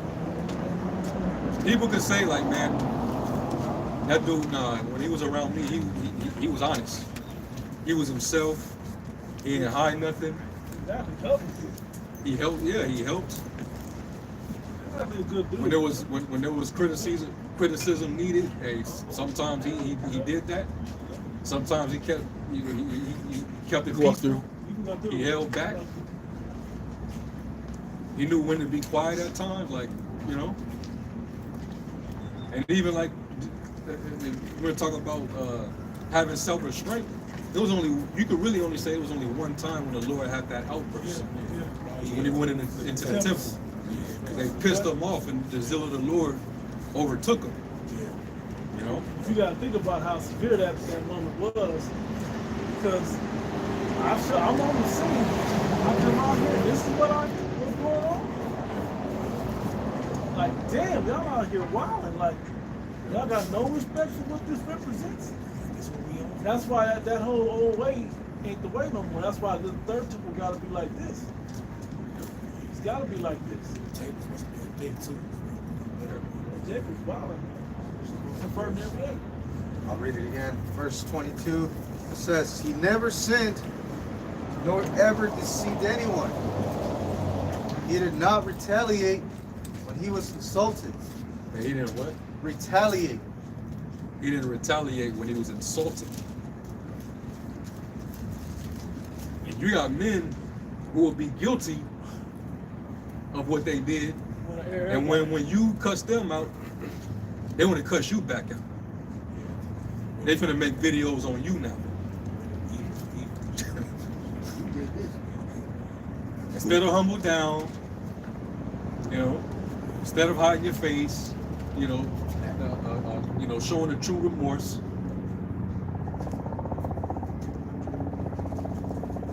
Well, you know what I'm saying? What about when you did this?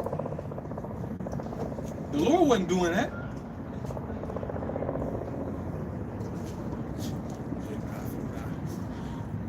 Go ahead. It says,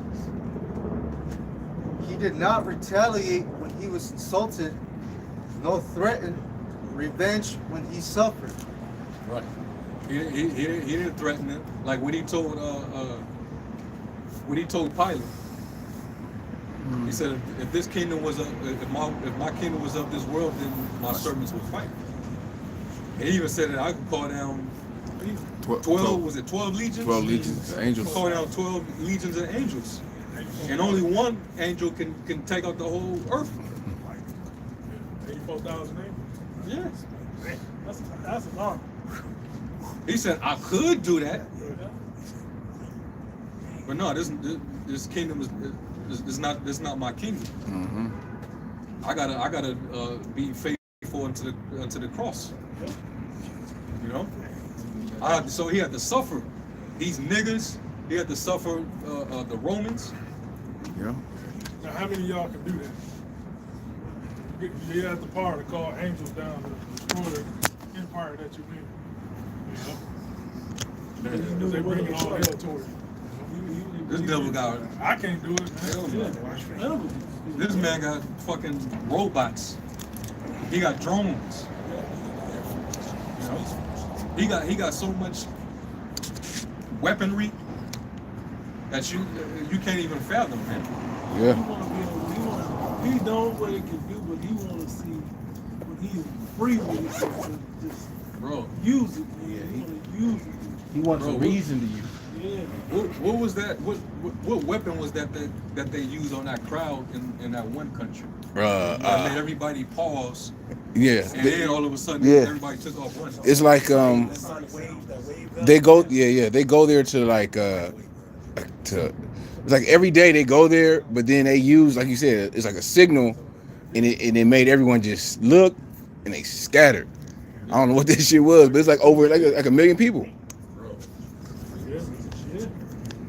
Yeah, I saw They that. got that kind of shit. I want to say it was in Spain, Turkey, somewhere like that. Yeah. There's one that I seen. It was a microwave where the lady was explaining what it did. In the crowd back when all them Black Lives Matter shit was going on, like in Baltimore or somewhere. I forgot exactly where. They brought the MRAP with it and just turned it down the bar. Oh yeah. With that shit, you couldn't hear it though. And they No. was like, it burns. Yeah. What do you mean it burns? There's nothing there. Ain't no fire. Like that weapon they had in Leave the World Behind. Yeah. The radiation, sound shit, whatever. That one was a It was sound. fucking up their eardrum and Yeah. Lose his teeth. coming out. Yeah. Yep. Another one was sound. Another one was sound. They did that on the crowd.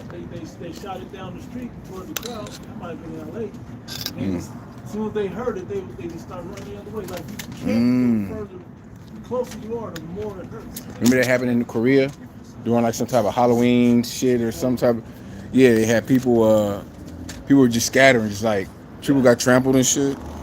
So how you gonna endure that? That's another reason why it said don't go up against the authority, the powers that be. You know, that's not our fight. So Yahushua left us an ultimate example. Hey, and that's when, you know, because the scriptures say before honor is humility, right? Yeah. What do you think the Lord gonna do when we get to that estate? When it's looking like, all right, they're caught, they submitted themselves, they surrendered, you know, like it looked like they can just go in for the kill now. That's when the Lord's gonna lift up a standard. That's when the Lord's gonna start to perform. Right when they think that it's like, okay, yeah, we got y'all. You need the drama. The Lord wants that drama. Yeah. You want that last second drama. Right when it's looking like they're getting ready to crush us, man. The brother on the comment board said sonic weapon. Infrasonic weapon. Yeah. You can't fight against that, man. We need divine intervention. Hey, and we're promised the comfort with that promise of divine intervention. I believe. That's why, hey, like that, what's that, it's a war strategy from The Art of War by Sun Tzu. But basically, make your enemy think that you're weak when you're about to strike. Yeah. The Most High know what he's doing, man. He's the ultimate strategist. Be like a sheep. Then the Lord's gonna turn you into A hunter. a hunter. It's like a surprise attack. Yeah. Did you ever see that video where the guy is in UFC, where the guy gets hit and he's kind of backing up, like he's hurt, and the guy like, oh, I think he got him, and the old boy just Boom. boom. Start just going, yeah. Yeah. Who? Oh yeah. Yeah, when he set him up.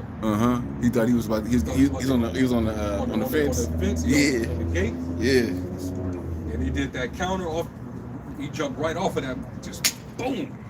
Knocked him out, man. Mm-hmm. Yeah, man.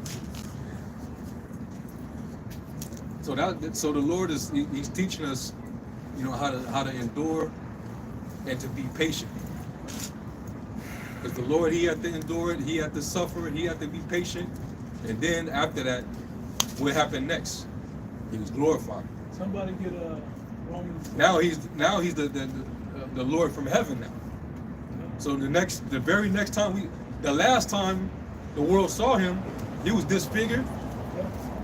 You know, it says that his visage was marred, worse than like Recognized. it was. Yeah. Then he rose up in glory.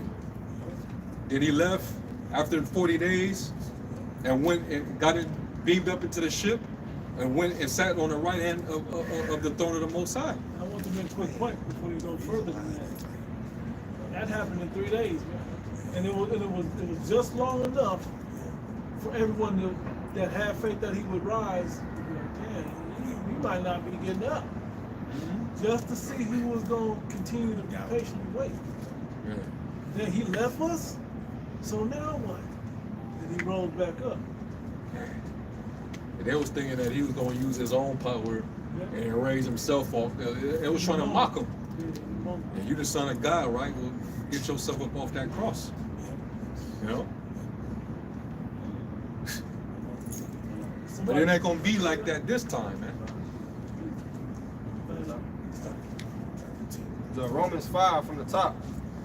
Therefore, being justified by faith, we have peace with the Most High through our Lord Yahushua HaMashiach, by whom also we have access by faith into this grace wherein we stand and rejoice in hope of the glory of the Most High. Part of that gift, because that gift of faith that was given to us all opens us up to rehearse the righteous acts to the best of our ability, to basically using that grace wisely. And not only so, but we glory in tribulations also, knowing that tribulation worketh patience, and patience experience, and experience hope. And hope maketh not ashamed, because the love of the Most High is shed abroad in our hearts. No matter how low you get, you still have patience to suffer, and you still have hope. Which hope goes into that same part of that gift that's given to you, the faith and the hope, and what was the other one? Patience. Yeah, but anyway, so you see how that it builds this whole situation up for you. It's a process. This is a refining process that you go through. Okay, because now that's why I said your affection is on things above, as we mentioned earlier. Because now you still, even though it's getting bad out there and you're going through shit, your expectation is still on better things. What these niggas expecting? Well, Big U and them expecting a long prison sentence. They think they're gonna be in there forever. They don't know how long this is going. They probably gonna see death or see you know, or see the end of the world. Little do they know, but they don't have hope. We know that we at the end. This is the end. Whatever end, however long it takes, this is still the end. We're gonna get to see the end. Us in these bodies gonna get to see the end. Mm-hmm. Lord willing, we endure to the end, right? We spoke about that expected end. That expected end is not just the thing in your mind. The things that you expect, you're gonna work towards. So we have an expectation of salvation. So we're gonna do what's necessary to get salvation, man. Lord willing, we're gonna continue to do this work. We're gonna continue to trust in the Lord, and behind closed doors, we're gonna continue to live as those men. Back in Romans 5, and I got a quick one, precept, and then we'll go right back. There's Proverbs 10 and 28. It says, the hope of the righteous shall be gladness, but the expectation of the wicked shall perish. So hey, you doing wickedly, expect those bad ending results. It's not going to end well, you know. But if you're doing what is good, expect a good reward. Bad endings lead to bad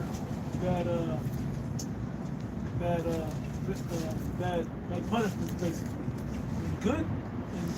What else is bad reward? What did you say?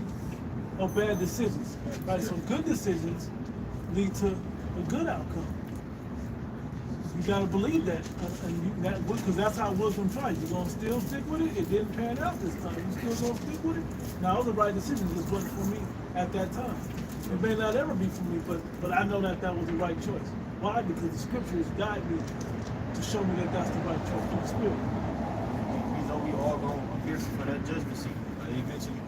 You know, when Yahweh shall return, some sooner. Some are gonna be judged along the way. You know, but going into us having this faith, man, hey, the scriptures say, cast not away your confidence, which have great recompense of reward. And confidence goes into your assurance. Us being fully persuaded and you know, being fully invested in this, that's what our hope is in. Those things are all synonymous. It's Romans 5 and verse 3. And not only so, but we glory in tribulations also, knowing that tribulation worketh patience, and patience experience hope. And hope maketh not ashamed, because the love of the Most High is shed abroad in our hearts by the Holy Spirit, which is given unto us. For when we were yet without strength, in due time, Yahweh shall die for the ungodly, for scarcely for a righteous man will one die. Yet peradventure for a good man, some would even dare to die. But the Most High commendeth his love toward us, and that while we were yet sinners, Yahweh shall die for us. Much more then, being now justified by his blood, we shall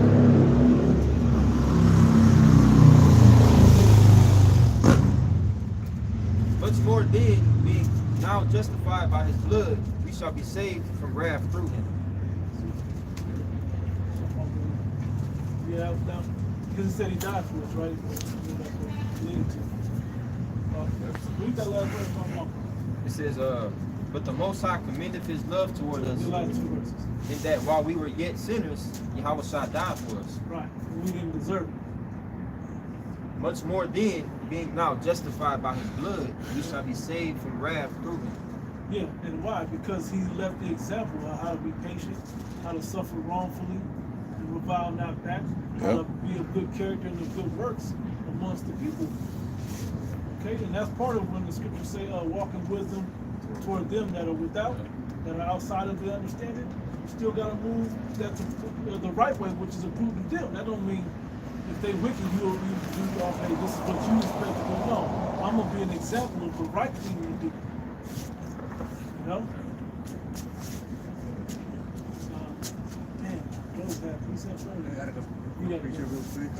Ephesians 4, I'm starting at the top. 1.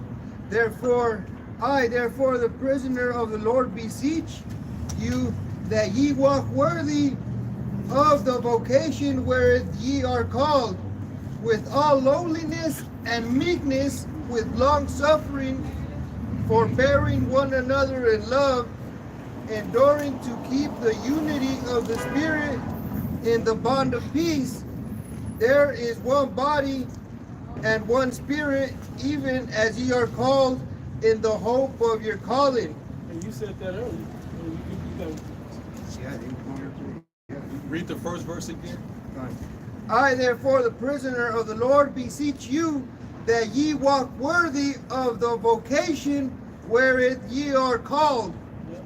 What does vocation mean?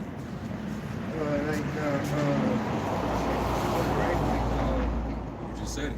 Yeah. I was asking them, but but you good. You answered. It's a calling. It's a compound word. Yeah. I caught it when she said it. Yeah. Right. I got the definition. Western Dictionary, vocation, a summons or strong inclination to a particular state or course of action, a divine call to a religious life. Yeah. Divine. See that? That's heavy. Who we call it to? The ecclesia, the church. The assembly. Yep. With all lowliness and meekness, with long suffering, forbearing one another. It said long suffering. Lowliness. Lowliness, meaning meekness, humble, with humility. Go ahead. With long suffering, forbearing in one another in love, enduring to keep the unity of the Spirit in the bond of peace. There is one body and one Spirit, even as ye are called in one hope of your calling. The Lord. You're called in one hope. We all hoping in one thing. We all trying to get that salvation. We all trying to get everlasting life. That's what we're unified for. You know? And we all believe it, so that's why we all are coming together to put forth that effort towards it. You know, pressing towards that prize. All right. He said, "I will press toward the mark of the prize of that calling." You want to be able to win that prize, man. Can I use the same analogy, the Olympic analogy? It was say the sprinter. Okay, we want to win that race, right? We want to get on the start block and make it to the end and be first across, right? We want to win the prize. That's how you win the prize. Well, what do we got to do leading up to that? We got to constantly get on that block. We got to train. This is all of that. This is how you press toward the mark. You gotta live a certain lifestyle. Just show up. Yeah, I eat a certain diet. I don't waste my time with certain other things. I'll just show up off the street, half drunk, just whatever laying, coming out the bed. I'm ready. Just put me out there, Lord. I can get it. You know, you gotta train. This is what this is. That's why we call it a camp also. This is a training ground to the day of the Lord, really. Yep. Learn that salvation. So we can play it out. Like some, I forget. I don't know which. I forget which brothers were saying it, but during a lesson, there was. It might have been the Dallas brothers, but they were saying, we doing all this training, and it's and you do it. This is years of training. Yeah. But only for you to have to undergo one moment. That's why the Olympics is such a good. Yeah. You're finna go through all this training. You're finna go through all the hardship.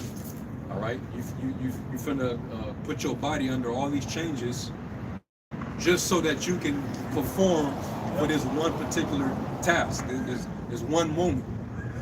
You don't want to go through all that practice and all the things that you put your body through for you to get in the race and you tap out because you know you didn't do what you were supposed to do. Yeah. Same with fighters. You know, they go through all that training, breaking their body down, you know, heating their body, you know, for diet purposes, all for one night. Weight. Yeah. And then rehydrate after. Yeah. Like that's when your body If that. Yeah. Or 40-something minute fight. That's why I was thinking about the Olympics, because you train at least 4 years, or 3.5, or whatever, you know. Yeah. You train all them years to run. If you're only doing the 1x100, that's less than a 10-second race. Then it's done. Yeah, the 100, yeah, less than 10 seconds for sure. You know? They're each, right? They each run the same. Each a leg. Yeah, that's nothing. So just bring it to the smallest that you can do, or distance. I gotta throw this thing, I don't know, 4, 5, 10 times, whatever. Over the course of 2 months. And you only get Qualifying and then 3 chances to qualify for the finals. And then, but you have to. Discus or the shot put. You know what I mean? But think about it, with certain events you can't foul. Like a foul, it don't count. And so it's like those opportunities come far and few. So and this is that one opportunity. Yep. To be the best. Yeah. To prove you're the best in the world. And that's what we're doing. We're coming down to Jacob's trouble, which is that one moment to prove, and even beyond Jacob's trouble, because after Jacob's trouble, or at the end of Jacob's trouble, is the hour of temptation. You may make it all the way through Jacob's trouble. Somebody gonna fail during the hour of temptation. Ah man, I was hungry, man. They gonna come with gloves and camp all of a sudden. You know, trying to hide the Philippian sword. Remember the brother had the dream about it? Some had it, or yeah, he was ashamed to put his hand out. No, bro. That's why it's important to take training seriously. I had said it before, but when I used to run track, my coach, you know, he used to say, my track coach used to say, like, you know, practice how you play. You know, train how you gonna perform.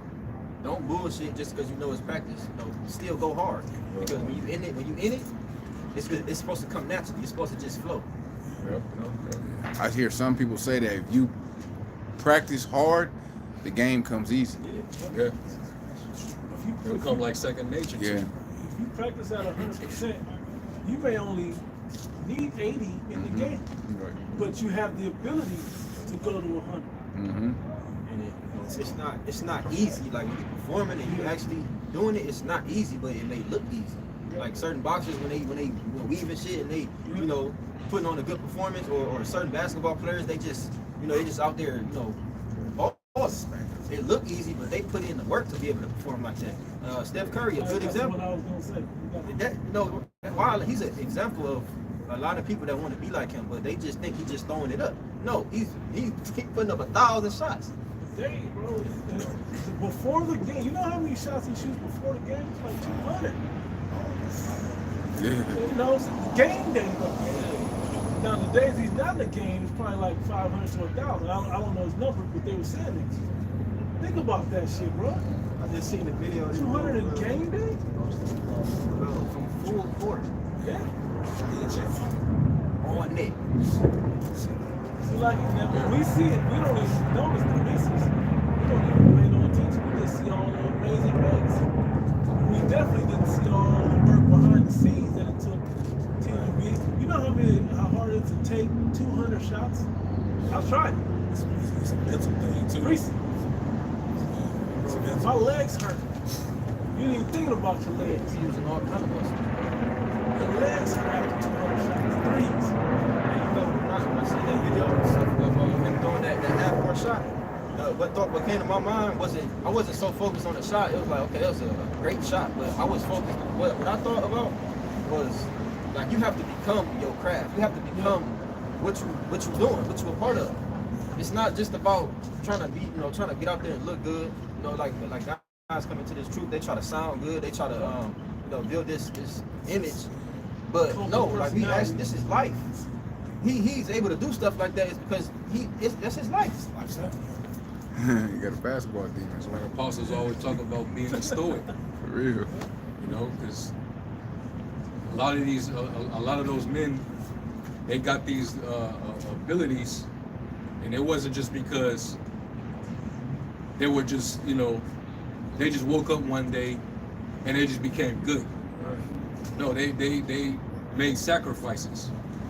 They had to deal with the uneasiness of being disciplined and denying their desires and pleasures. Yeah. All the nights out drinking and partying, they couldn't deal with that. Hey, like right now, this dude Tank, that nigga quiet right now.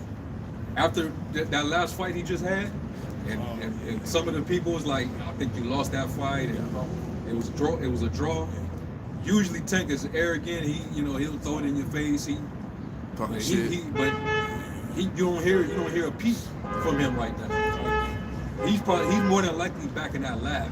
Yeah, training. He's training. Probably finna get a damn haircut. Yeah.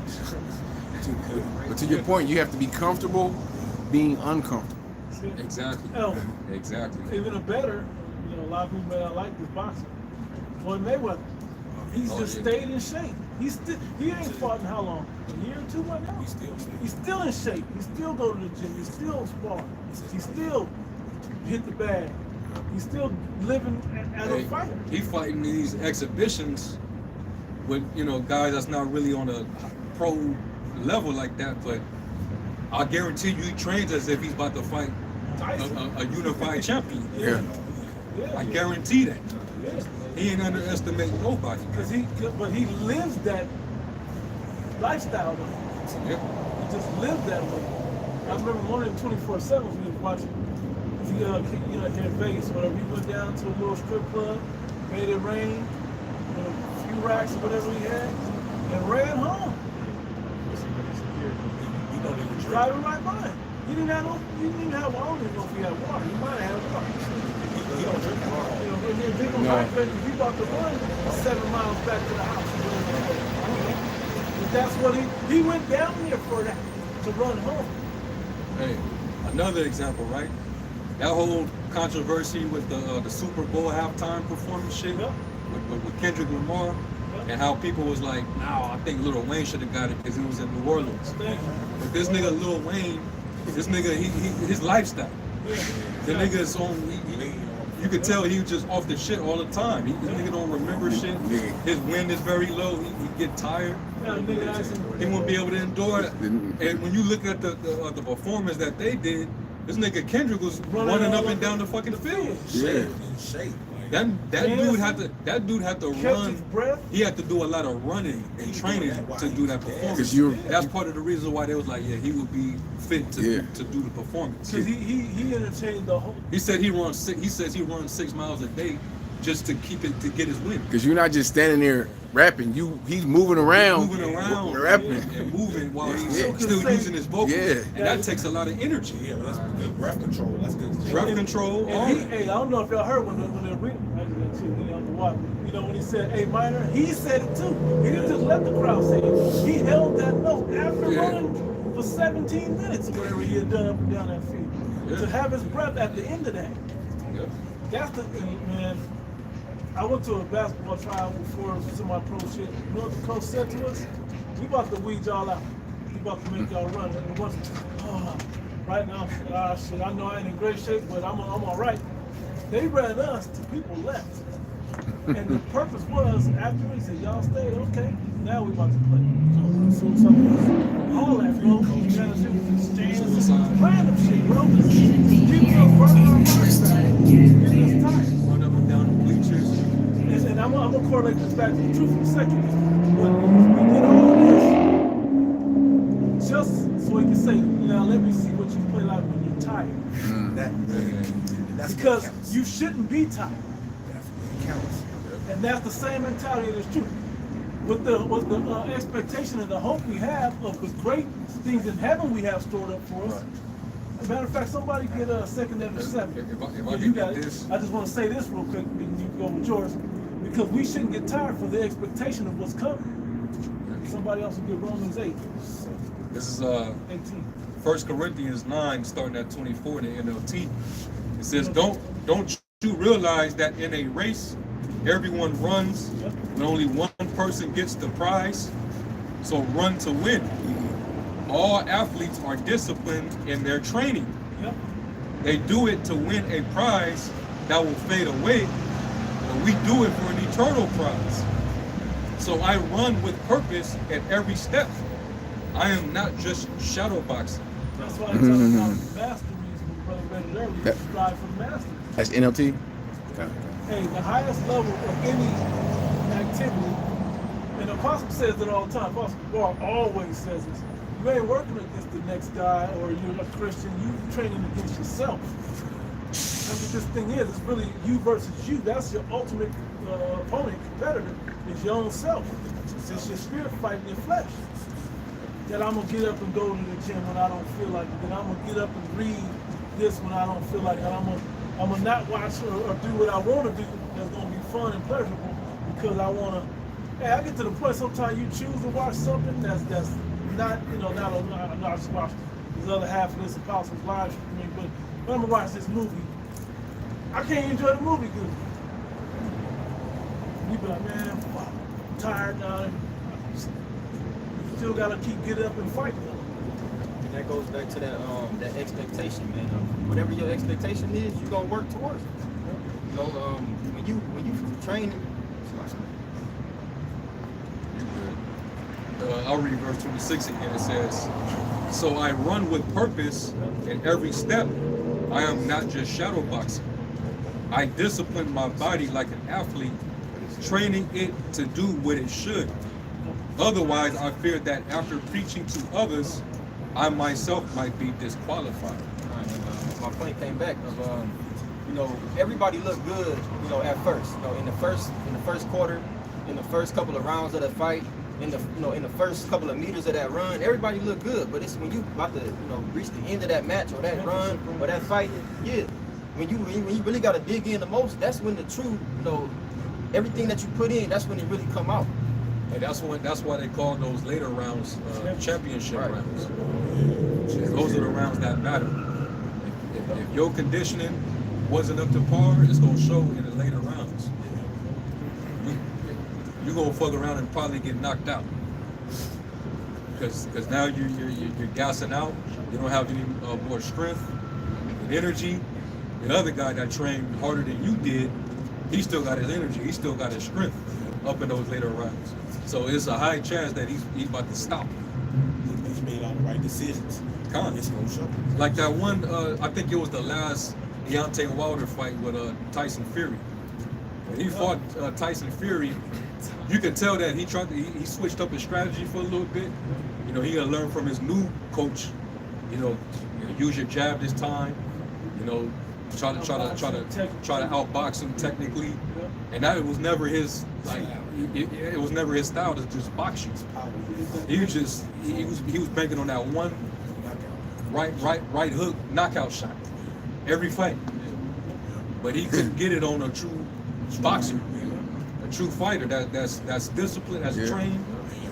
Because he never worked on his craft. He didn't work on his win. He even admitted when they was promoting the fight, he didn't do no work, no road work. He didn't run, so he had no legs at all. So by the third round, he didn't threw enough jabs to where he didn't lost all his juice, his gas. So the rest of the fight, he's just getting beat up. Punching bag. What's your legs? He turned into a punching bag. What's your legs? That's your foundation. Yeah, that's your foundation. Yeah. That's just true. You're only as strong as your foundation, the milk. Yep. As long as you stick to the basics of the milk, it's gonna always keep you built up to be strong. And road work is a fundamental. He put on all that. He put on all that muscle, You gotta have. but didn't do any cardio. Yep. He fucked up. And we thought when we saw those first few rounds, we're like, all right, hey, he might have a chance this time. You know, he's keeping his jab up and he kind of a little more, movement. But then he lost his win and then reverted right back to his old ways. His problem. His game plan just went straight out. Didn't have the legs to even execute. He didn't have the legs to execute. execute the game plan. Yeah. So he had to throw that out and just. Now I gotta just go back. I gotta make it through, and then hopefully I can land this my only kill shot. Yep. All the fundamentals, all that shit went out the window. It all went out the window. Could I tie it to the truth again? And when you do that exact game plan, which ain't a good game plan at all, that's what you got. What's that last haymaker kill shot? I'm gonna call on the name for help. I never knew you. You didn't do all the other work that it took. So now you're just gonna get knocked out. You was lukewarm. Yeah. Yeah. When the MOTB gets made mandatory, that's the championship, right? Yeah. And to tie it in with what we were talking about before, his problem was he had a lot of yes men around him. Like these false leaders, they had nothing but yes men keeping you comfortable, no one to tell you, hey, Gorilla, you going off. Hey, Johanna, you going off on this. And you got yes men around you, they just along for the ride like you. So picture them as the senseis of their school. Right. You finna get your whole class ass whooped. You're only as good as who's teaching you. Yeah. Like you use that analogy of that boxing. You got guys that train to get the knockout punch. You got the guys that's going 15 rounds when they training, so they can do 12 rounds. And you can't cruise your way through this truth, man. You got to put in the work. You got to cover all aspects. Of course, according to your portion. You got to cover all aspects. It ain't just about doing videos and going out. You still got to practice humility. You still got to exercise those attributes when you're dealing with people in the world. Certain situations, you got to exercise those things. You got to fight your demons. Yep. Deny yourself. That's part of the condition of the battle. That we supposed to. Basically, every day is a fight. There's not one moment in your life where you're not fighting, whether you even subconsciously understand it or not. Everything is a battle.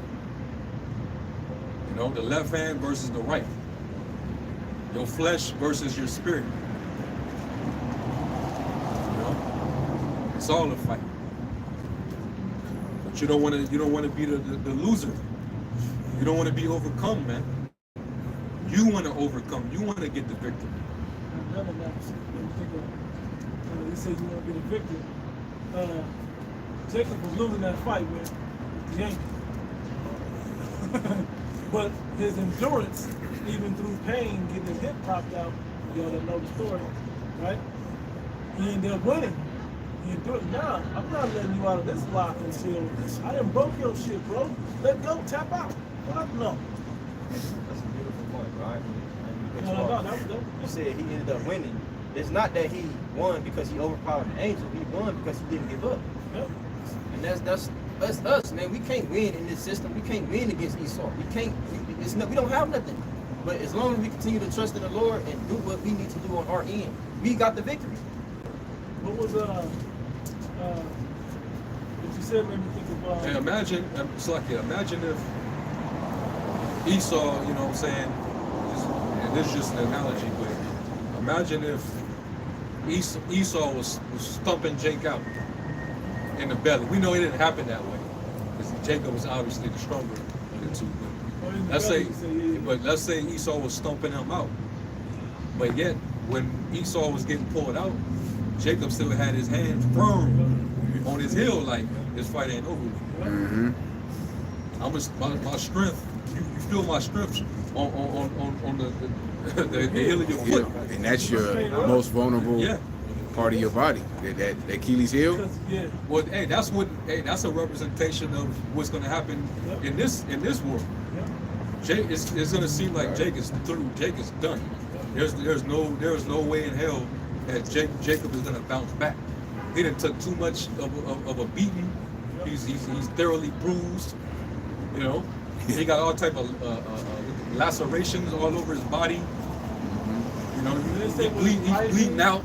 Did he say with his right hand he held with the heel of Esau? I know that analogy of the outside being that, and then that passes on to us. Being that last hand holding on, it's going to turn the tide. Yeah, it's just going to turn around. The fight is just going to just turn. And then Jacob is just going to just... Don't run. Yeah, don't run now. Yeah, I didn't crush your ankle. Now you can't run. Yeah. Now you got to stand up and fight. Now I got the advantage. Yep. You know? Yep. What I was going to say earlier was just man falling 7 times. You know? That good. Exactly. Don't make some falls. Wisdom of Solomon 3 from the top. But the souls of the righteous are in the hand of the Most High, and there shall no torment touch them. In the sight of the unwise, they seem to die, and their departure is taken for misery. You know they say you're in good hands with Allstate. This is better than that. But you gotta keep making them payments. You can't let your insurance lapse. Yeah. Meaning, what have you done for me lately? You gotta the treasure. Yep. Verse 3. And they're going from us to be utter destruction. They are in peace. For though they be punished in the sight of men, yet is their hope full of immortality.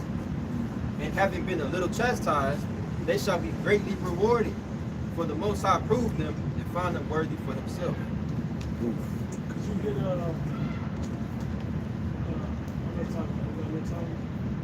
Yeah. Okay, so I don't know if y'all got something already. If not, get Romans 8. Get that 2nd Ezra 7. This ties right into it. Got 2nd Ezra 7 right You got it, now. yep. Yeah. That's what I want now. Where do you want me to start at? Start at the top, right? Alright. 2nd Ezra 7. And when I had made the end of speaking the words, where was sent unto thee by the angel which had been sent before me the night afore, and he said unto me, Up, Esdras, and hear the words that I am come to tell thee. And I said, Speak, O my God, my power, right? Then said he unto me, The sea is set in a wide place, and it might be deep and great, but put the case of the entrance were narrow, and like a river, who then could go into the sea to look upon it and to rule it. If he went not through the narrow, how could he come into the broad? Yep. The real wide gate. Not that other way that they're talking, the other way to get into this. No, you gotta go through the dangers of a narrow passage to the great ocean. You know, that's full of beauty and glory and promises. You know? Right? There is also another thing. Yep. A city is builded on set upon a broad field, and is full of good things. The entrance thereof is narrow, and it is set in a dangerous place to fall, like as if it were a fire on the right hand, and on the left a deep water. It's so narrow that if your eye ain't single, you're gonna fall on either side. You lose great attention. Yep. You lose focus. You don't keep your eyes single. It's easy to fall into either direction. This world is filled with temptations and distractions. It could turn into a rabbit hole, man. I always thought Have about you that. completely bugged the hell out, man? Oh, you got it. No, all I was going to say was, every time I hear that scripture, I read that scripture, I think about the golden child. You ever seen that 80s movie where Yeah, the golden yep. child? And the part was that only if your heart is pure and you have the water, so you have to carry the water, a little glass of water, don't spill a drop. He's walking like this. On the little stumps. On the little things. There's the ground.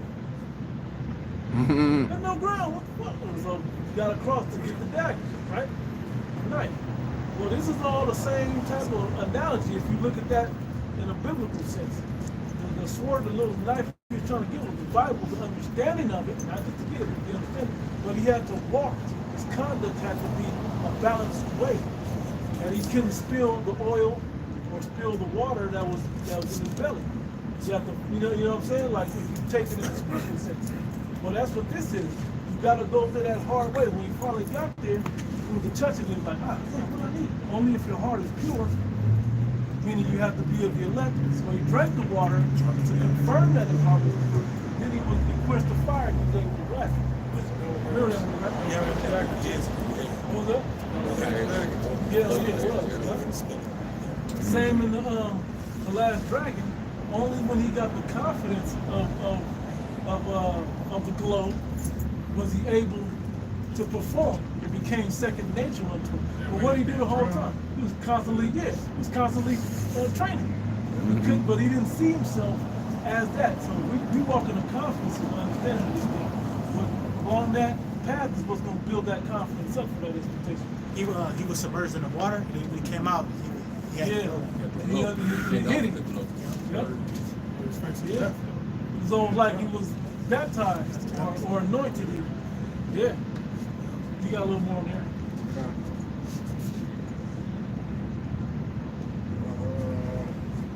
If you went to, not through and one only path between them both, even between the fire and the water, so small that there could but one man go there at once.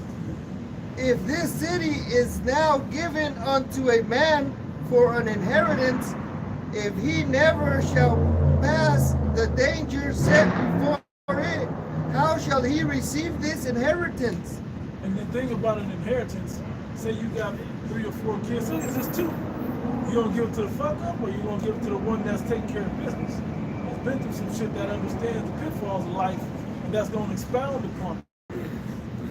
Okay, so I'm gonna take the inheritance, and I'm not just gonna squander it off like the prodigal son, the bad part of the prodigal son, where let me get my inheritance now, and I'm gonna spit it all up.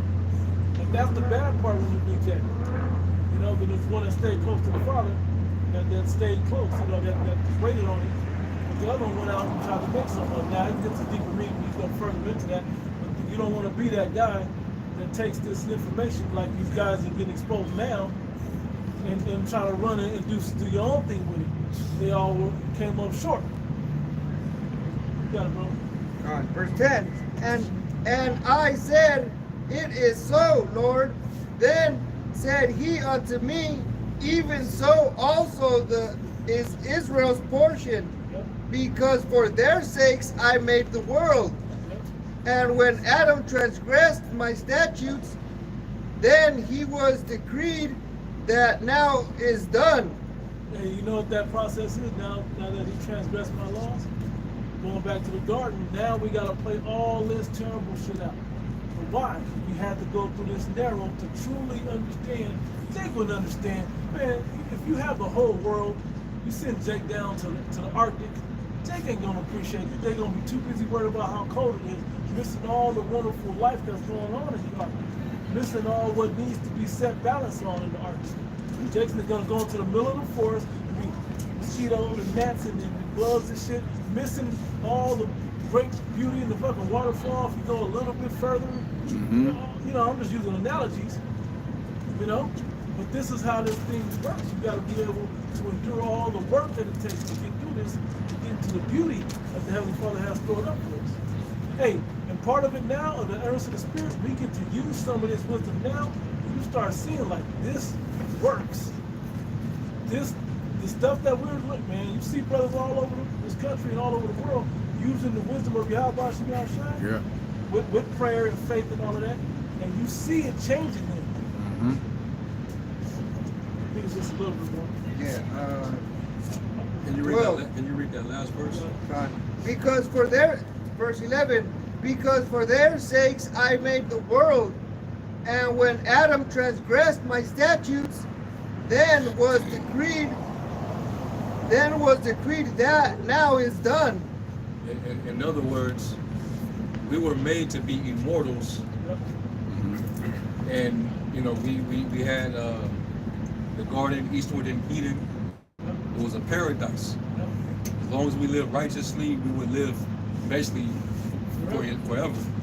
But through the transgression of Adam, that's where the peril, that's where the danger came in, because it brought us down to that lower state, to where now we're in these death traps, where we're subject to sin. So that's what made the path difficult. That's what made it dangerous. The fact that you can sin and be tempted, and have all these pitfalls and impediments. All right? You got idols over here, you got, you know, worship this God over here, you got to do this act, but then you'll get prosperity, you'll be able to do this, and whatever the case may be, right? All these different temptations that come with these chains of darkness. So that fight now is us fighting those temptations, battling your flesh, you know, being obedient through following after the Spirit. And it's a very hard thing to do, especially living in this world. Babylon is all about the complete opposite. This is literally about serving the flesh. Yeah. That's all it's about here. That's the religion. You know? That's why all the heathens, that's why you think all the heathens are attracted to this place. All the responsibilities of your belief system is okay if you adopt something else while you're over here. Yep. This is, I think you said this years ago, America is like the sin city of the world. Yes. Come here to freak off and do all the shit. What happens in America stays in America. That's why the Lord compares the judgments He's gonna get in this place to what He did to ancient Sodom and Gomorrah, which were sin cities. Yep. Go ahead. Verse 12. Then were the entrances of this world made narrow, full of sorrow and travail. They are but few and evil, full of perils and very painful. For the entrances of... And those are all fleshly things. There's no reward in flesh. When you really go through this life, it sucks for Jake. Because talk about you. 13. For the entrances of the elder world were wide and sure, and brought immortal fruit. If then they that live labor not to enter these stray and vain things, they can never receive those that are laid up from them. Now therefore my disquietest thou thyself, seeing that thou art but a corruptible man, and why art thou moved, whereas thou art but mortal? And why are you all upset about what you're going through? You're just a mortal man. You know, you're all agitated. Hey, the real battle is the internal battle. What we were talking about, right? That's where this real battle is at. It's an internal battle. But that's why we're lucky to have Yahweh Shai, who came as a mortal man, right? Same interest in the life that we have, and he understood the processes and everything, and he walked the same walk that we walk.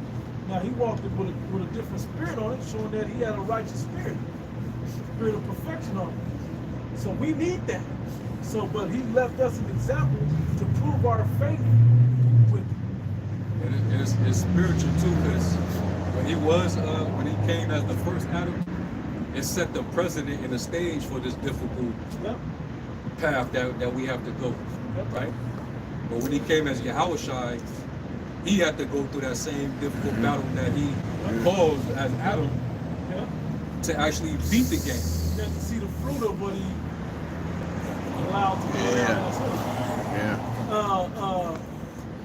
Hold on. This is why death came through Adam, but everlasting life comes through I was Yahushua. thinking of the first man Adam, earthly, but it was a part above it where it said that.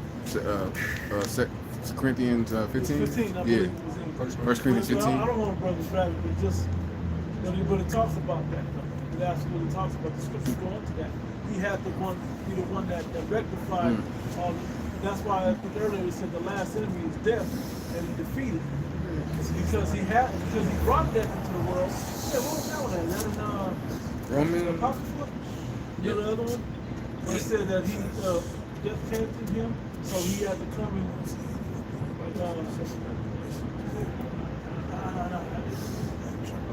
it might be in that same chapter 7. But anyway, but it says that. Okay, that he created it, the problem, and now he came and fixed it as Yahushua. That's in Romans 5. Romans 5, yeah. I was looking at 14. Is that where Romans that 5 and 14. Yeah, that's it. Yeah. You got it? Yeah. You hit it right quick. Romans 5 and verse 14. Nevertheless, death reigned from Adam to Moses, even over them that have not sinned, after the similitude of Adam's transgression, who is the figure of him that was to come. But not as the offense, so also is the free gift. For if through offenses of one many be dead, much more the grace of the Most High and the gift by grace, which is by one man, Yahushua HaMashiach, have abounded unto many. That's it. Now that grace is now opened up to us. You now I'll keep reading. Yeah, you gotta keep reading. I think to the end. Yeah, and not as it was by one that sinned, so is the gift. For the judgment was not by one condemnation, but the free gift is of many offenses unto justification. For if by one man's offense death reigned by one, much more they which receive abundance of grace and the gift of righteousness shall reign in life by one, Yahushua HaMashiach. Therefore, as by the offense of one judgment came upon all men to condemnation, even so by the righteousness of one the free gift came unto all men unto justification of life. That's it right there. Is there more? But that one that I was thinking. Yeah. Basically, through Adam, we all begin to sin through Adam, but through Yahushua, we're all going to get life eternal. Starting with the letter, he opened that possibility to get back. So he had to go through that straight and narrow. Yep. And then once he got to the end, now he's waiting on the other side, where the city is, waiting for his servants to also get across that same tight rope, so to speak. In the New Testament, it was this scripture and eventually he had to be that example. Y'all saw me do, just do after I did, and you'll be able to get across it too. And then we all can reign in my Father's kingdom. No, you ain't got to do that. I'm fine. That's how the Lord, that's how he did it, man. You know? Probably that probably is. So if you try to, you know, like we was getting into earlier, the moment you come in this thing thinking that you already got it figured out and you can do it your own way and climb up some other way, you're not going to be successful, man. You're done. You lost the game before it even really began for you. You gotta come in trying to say, now how do I have to, you know, climb, walk through this door? How big are my steps? Like you gotta be detailed. We were with brother Brian, I was laughing about brother Doug. We reading Leviticus. He was like, man, the details that you have to have according to the law. My goodness. You can't misstep on these things. He wants it specifics to teach you. So that's why it's beautiful that those specifics are going to be written in us in the latter end. You hit that Romans 8:18. Yes. For the creature was made subject, for I reckon that the sufferings of this present time are not worthy to be compared with the glory which shall be revealed in us. Yeah, there's no, hey, I have not seen, ears have not heard the things that the Lord have prepared for them that love him. You know, so it's no comparison. What we get ready to go through in comparison to what we're going to receive as the outcome. You know, and that's one of the things that should make you hopeful. You know, Getting at the top of that podium with that gold medal, man. Just using that as earlier. You know that I'm the best in the world at this. And taking it in. You know what I mean? Mm-hmm. So how much more when we get crowned? Palms on our hands. Because that's something that's going to follow you forever in eternity. You not only made it to live in eternity, your good name is going to be recognized in eternity. Yeah. It's not a better prize than that. This ain't shit. that was it.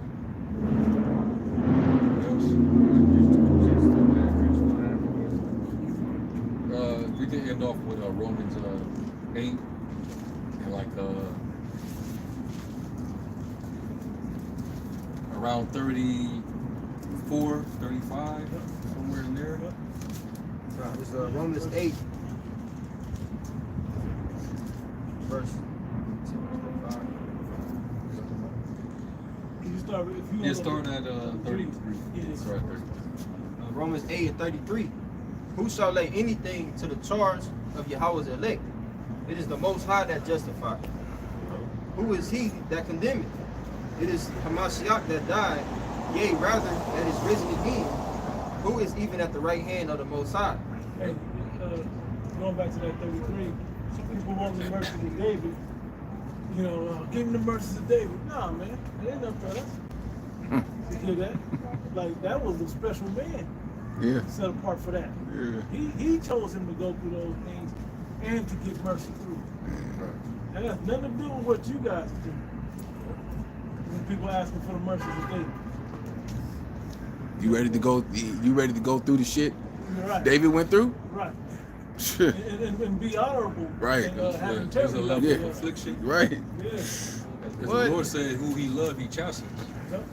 It scorches him as a son, as he do a son. So it's gonna come with a heavy set of affliction. You know. And just You give think y'all, you that special? give y'all, but you probably know already, but for the camera also. You come into this thing, know that you gotta get afflicted to come into this thing. Not just to come in, but to make it all the way through. It ain't gonna be a cakewalk, it ain't gonna be a smooth ride. This is everything we've been talking about in a nutshell. You know, you gotta go through the narrow and the straight and narrow, the difficult and tight, single-eyed, balanced, you know, you gotta get through that. It's the only way. Don't think you, like, they try to come in like it's make room, move out the way, I'm here now, I'm opening it up so we can just come in and, no, that ain't how this works. No. Who is even at the right hand of Yahweh, who also maketh intercession for us. Who shall separate us from the love of Hamashiach? shall tribulation or distress or persecution or famine. That's all. This is all part of the straight gate, straight and narrow path. Yep. Go ahead. Or nakedness, or peril, or sword, as it is written, for thy sake we are killed all the day long. We are accounted as sheep for the slaughter. Yep. Nay, in all these things we are more than conquerors through him that loved us. So we're more than conquerors. Yep. That means that you what? That you're a winner. You won. This is no having this mindset. That's how you get the victory. You're so determined that nothing can stop you. You know, I don't care if my wife is turning against me. She's trying to take the kids from me over this. You know, my parents hate me for this. I don't care if, you know, my boss finds out and, you know, he want to interrogate me, possibly fire me. I don't care what these other Israelite camps, if they, you know, slandering and saying shit falsely about me. I don't care. All I'm concerned with is that victory. All I'm concerned with is getting in that ship while those missiles is getting launched over here, and Yahweh Shai being the one to set that crown on my head. That's it. That always, this scripture always remind me of when Yahweh Shai said, hold that fast which thou hast, and no man take thy crown. Because I always envision like we already have the crown, we just defended it. Exactly. You know, we gotta go through all these things in order to get to it. For Yahweh Shai to put it on our head. When it says let no man take your crown, that could mean don't let your boss at your job take your crown. Don't let your wife take your crown. Don't let your kids take your crown. Don't let the money take your crown. Your personal affections. Yes. I don't say no other affections. Don't cast away your own. Right. Come. You choose all these other little crowns that's putting the defense off of that crown. Aside. Looking at other things more valuable than that. Yep. Back in verse 38. For I am persuaded that neither death, nor life, nor angels, nor principalities, nor powers, nor things present, nor things to come, nor height, nor depth, nor any other creature shall be able to separate us from the love of Yahweh, which is in Yahweh Shai our Lord. That's it. All right. You got that mindset. That's really a winner's mindset. That's why I said with choice, you are partakers of the suffering. you're excited because you're like, man, I'm gonna go through all these L's just to get that epic win. and it makes feel good. Yep. The L's is because You rejoice over that. because you make it through. Yeah. Through the spirit of power, Yahweh, He helps you get through. Then you get to appreciate when you actually overcome something. Yep. You know. Yeah. So hey, you know, we're gonna give all honor, all praise, and all glory to Yahweh. Yahweh, Ba'ashem Yahweh Shai, Ba'ashem Kakodash. Then one to the elder apostles and bishops of the great millstone. As always, peace, blessings, and salutations to the elect. Shalom. Shalom.